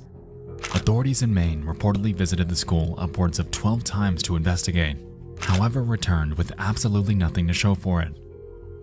Frustratingly, the operation that Joe Ritchie was running was completely and entirely legal. There were no laws in place for facilities like this, so it was allowed to remain in operation without issue.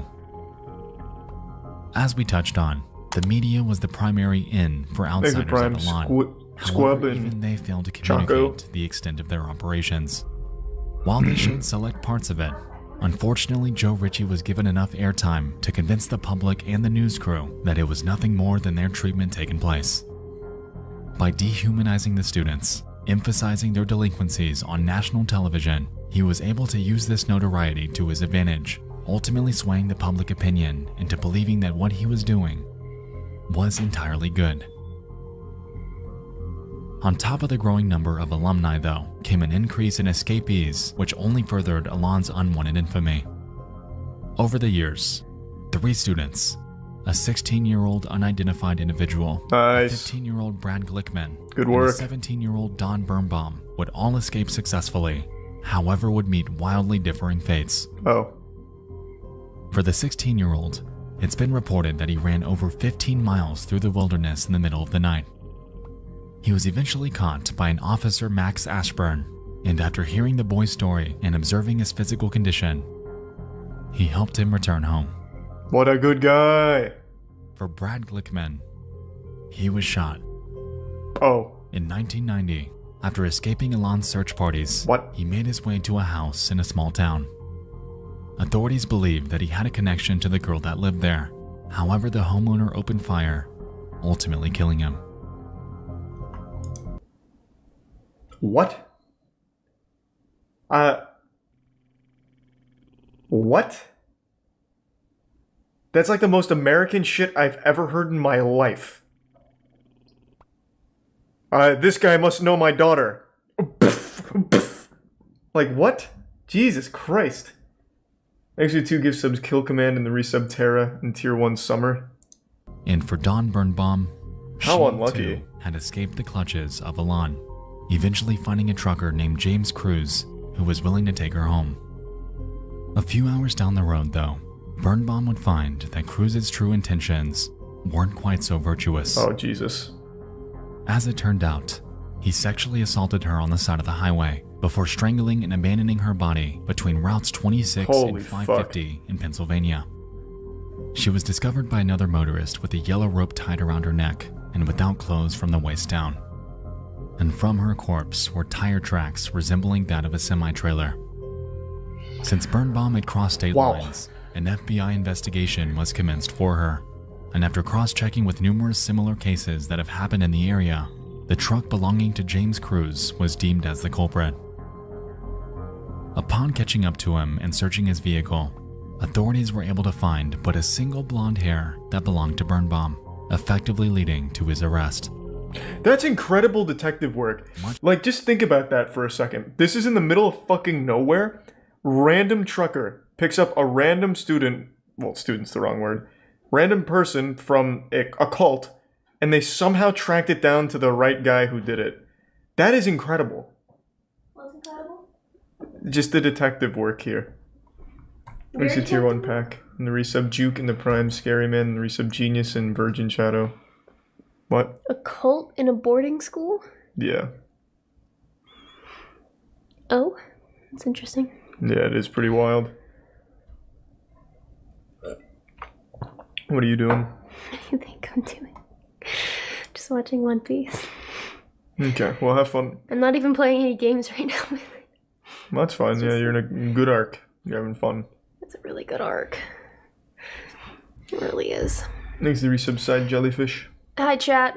I'm seeing all the hellos, but I can't read too much past that because my glasses are not on. Anyways, I'm gonna go back to that. Okay, well, have fun. Much to the school's displeasure, these cases successfully gained ample attention. Joe Ritchie resultingly paid off numerous judges and journalists in hopes of drowning out the negative press. Thanks to Prime Proximity. However, outsiders were beginning to catch on that these students were running for a reason. Quick text message. But why? There we go. Okay. All good. Thanks to the resub Adventure Creature Mumbling Plot in the October Prime 30th, Eco. 1975, a 15-year-old girl named Martha Moxley was out with her friends participating in what they call Mischief Night. This typically involved TPing houses, ding-dong ditching, typical teenager antics. Later that night, Moxley found a liking to a Thomas Skakel, eventually kissing him before the pair decided to venture off. To the other friends in their group, seeing Moxley fall over the Skakel's backyard fence with Thomas was the very last time that they would ever see her alive. The next morning, the Moxley family awakens as usual. They go about their morning routine, however notice that Martha is missing. Upon searching the house for her, they notice a body lying by the tree out in the backyard. And They don't really approach have it one stoner boner. and discover a grim scene. Martha is lying, lifeless with her pants down. Her body appears to have been visibly beaten, and a few feet away from the body, broken remnants of a 6-iron golf club. Holy This shit. club was eventually traced back to the Skakel family. Autopsy reports claimed that she was bludgeoned and stabbed to death, all by that 6-iron. And since Thomas Skakel was the last person she was spotted with that night, he was the prime suspect in her murder. Due to a lack of sufficient evidence, however, he, among the other suspects, were eventually absolved. What? And as a result, the Moxley case, frustratingly, went cold. 3 years later.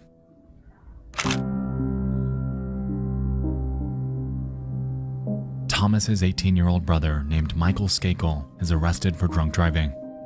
What a great His family punishment? all around. Admission to Elan. While there, Skakel was known to be problematic and outspoken. According to Elan students at the time, he would regularly boast about a girl named Martha and how he sexually assaulted and killed her. One student named Gregory Coleman, What a weird thing to recalls this brag about. vividly, recounting how Michael had gone on record to state that, "I'm going to get away with murder. I'm a Kennedy." The Kennedy reference was alluding to his relation to Robert F. Kennedy, something that would prove pivotal in launching his eventual trial to the national spotlight.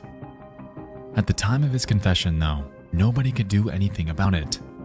Given the overbearing nature of the rules set at school, any student that tried to tell someone about this was quickly reprimanded.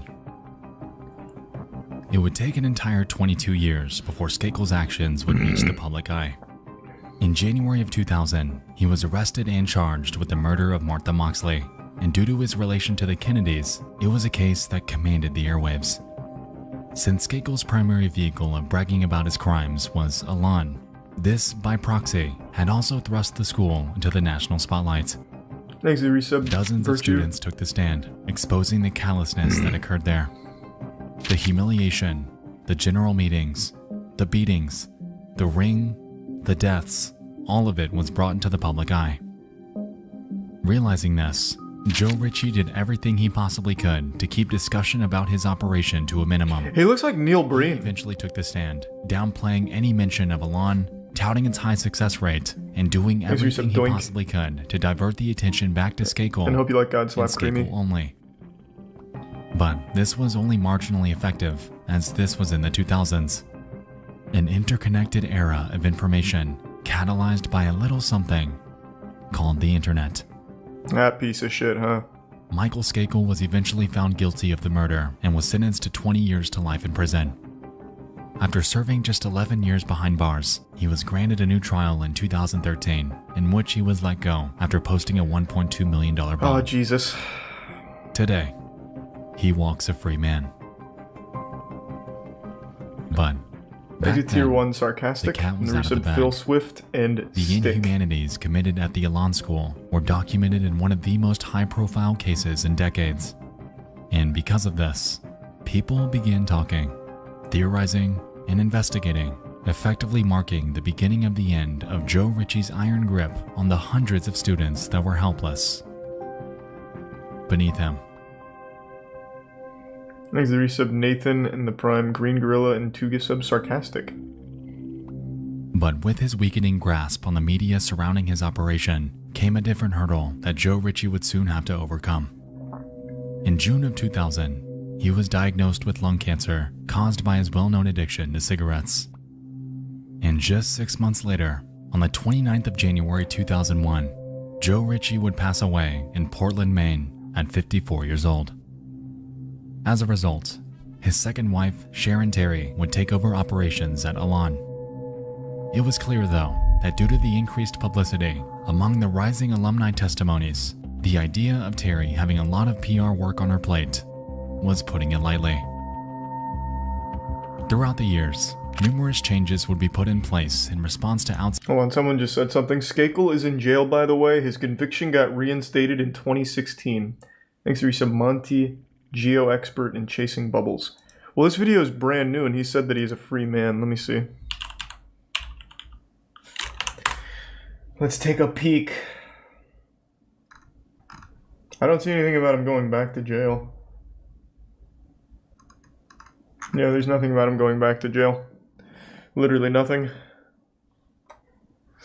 It got reinstated, just exonerated in 2020. For instance, the ring was eventually forbidden from being used as punishment. And while this was substantially a good thing, the other cruelties would remain. What Sharon Terry was unaware of, though, was that due to the rapid rise in technology, namely the internet, even her reign over Elan would soon meet its demise. When the water settled following the Skakel case, mentions of Elan were made on various forums throughout the next few years. They would get people talking, however it wasn't quite enough for definite action. By 2010 though, something would change. A website that we all know very well would help spearhead one of the most effective exposed stories in the history of the internet. I want to take a guess. I don't know the story, but I want to guess. Is it Something Awful? Something Awful used to be pretty powerful. No way, is it Reddit? God damn it. That website was Reddit. Son of a bitch! On November 26th, 2010, a man named Jeff W., who went by Gazaz My Hero, would make a post titled, "Even skimming this once will blow your mind. Most probably think it's made up, but you'd be dead wrong."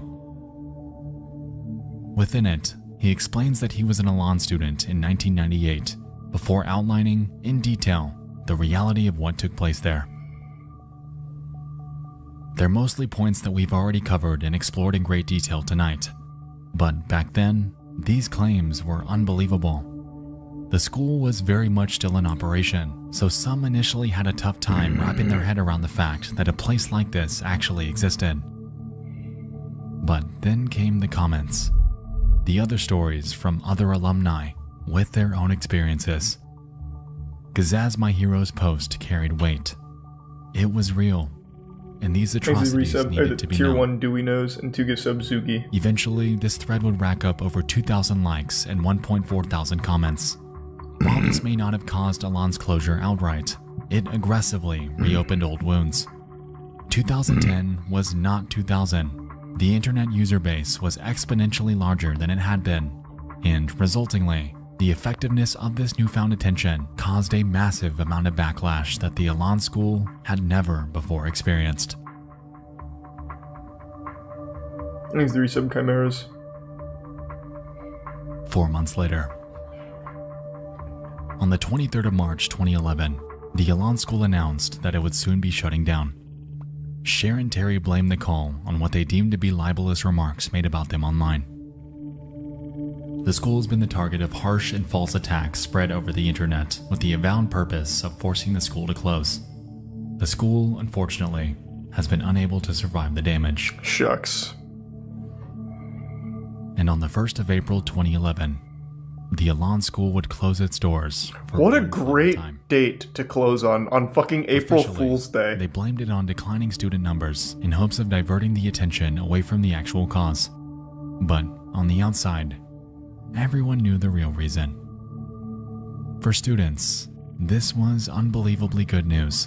However, the damage they endured was something that would remain. Thanks to Prime everlasting. Fans and Sutrus and the resub, Wilhelm, It's been reported Geegan, that and numerous Cold Dog. suicides have occurred as a result of attendance at Elan. PTSD with alumni is rampant, and it's clear that the school had done nothing but damage people. A filmmaker and former student named Todd Nilsson, creator of a fantastic Elan documentary named The Last Stop, has gone on record to state that, as a student, he was helped by their unconventional tactics, but he knew the majority of others weren't quite so lucky. Today, hundreds of stories remain online about the cruelty committed at the Elan school, about the facade they upkept for 41 years. Reading through these are eye-opening, and you can find them on nearly every piece of media and documentation that exists about Elan online. To all of you Thanks to the that have Prime shared your employees, stories, that have opened up about the Sutrus, torment you went Carry, through, and the your resub, voice is the Literally. reason that Elan ceases to exist today.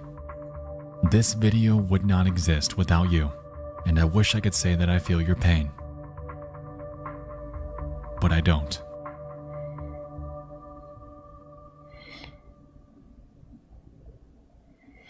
What's Sharon Terry up to? Let me take a peek. Sharon Terry, what's going on?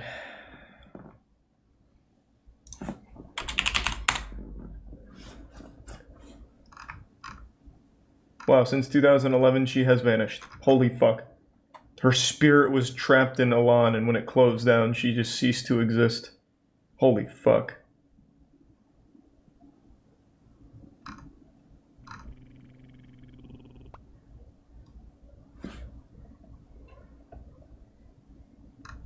Yeah, I cannot find anything of Sharon Terry after 2011. My god. Well, thanks for the resub. Physics. God damn, that was fucking intense. So I imagine over the course of 41 years, they must have had a lot of students graduate. And I'm really surprised that it took Reddit to be the one to finally shut that shit down from one post.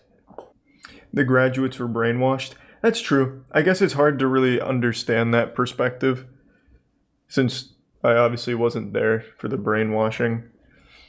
I'm gonna go fill up my water now. I'll be right back. I'm very curious about this. Recommended actually gave me something that sounded interesting. Hello? This is Rhodey, aka War Machine. The former is played by actor and Academy Award nominee Terrence Howard. The latter is played by actor and Don Cheadle. Don Cheadle, the man. Also, Terrence Howard's the guy you might remember has been trying his best to convince the world that 1 times 1 equals 2. He tries to completely change math as we know it. That's how I know Terrence Howard. The first Iron Man film, but you might not know why. Didn't he want like a ton of money?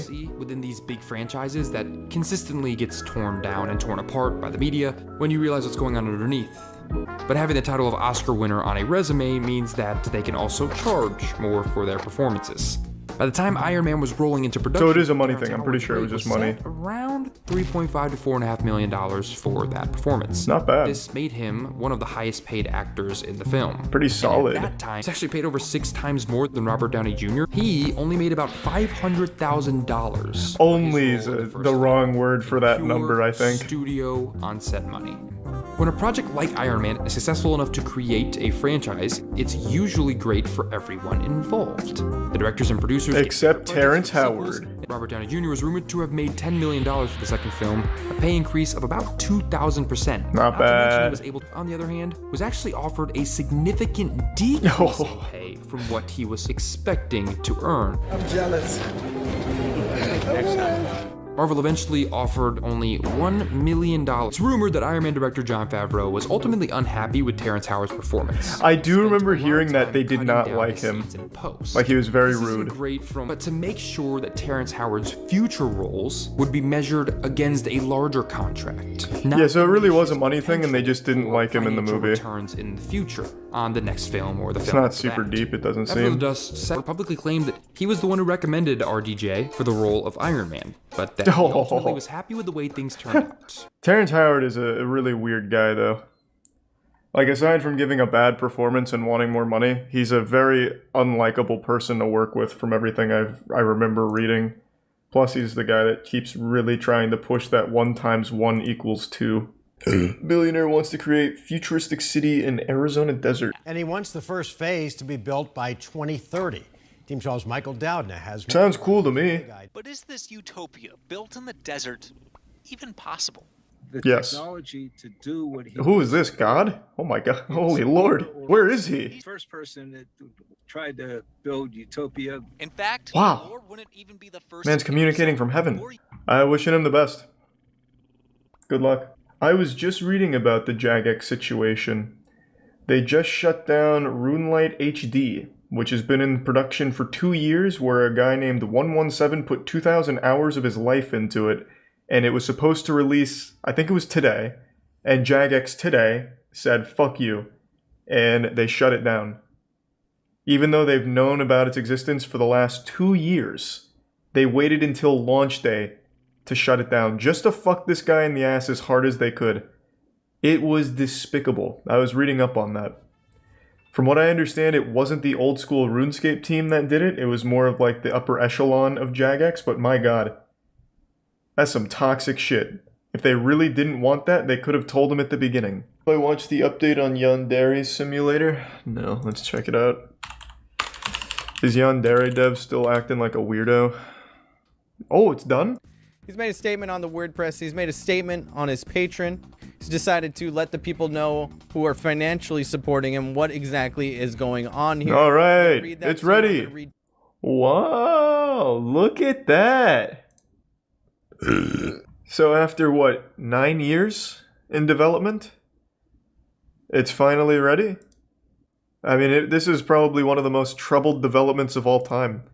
Very public meltdowns, almost nothing going right, but we got there, baby. We fucking got there. It's not actually done. These posts make it sound like he thinks it's done. Oh, it's just a separate game mode that he finished? Jesus Christ. Oh. Oh my god. Alright, I see what's happened here. Jesus Christ. What's the point in never finishing the project? Is there any benefit to him? Yandere Simulator is it's old school. This shit was in development for so long. Most of the big YouTubers played it. PewDiePie, Markiplier, Jacksepticeye, they've all played Yandere Sim. It was a massive, massive game when it was like first released as like a demo thing. And then I believe it was put up as a crowdfunding thing that has just never even been close to done. And the developer has very public meltdowns. He like purges his Discord and Hangouts once a week, or at least he used to. It's been a true disaster of a journey.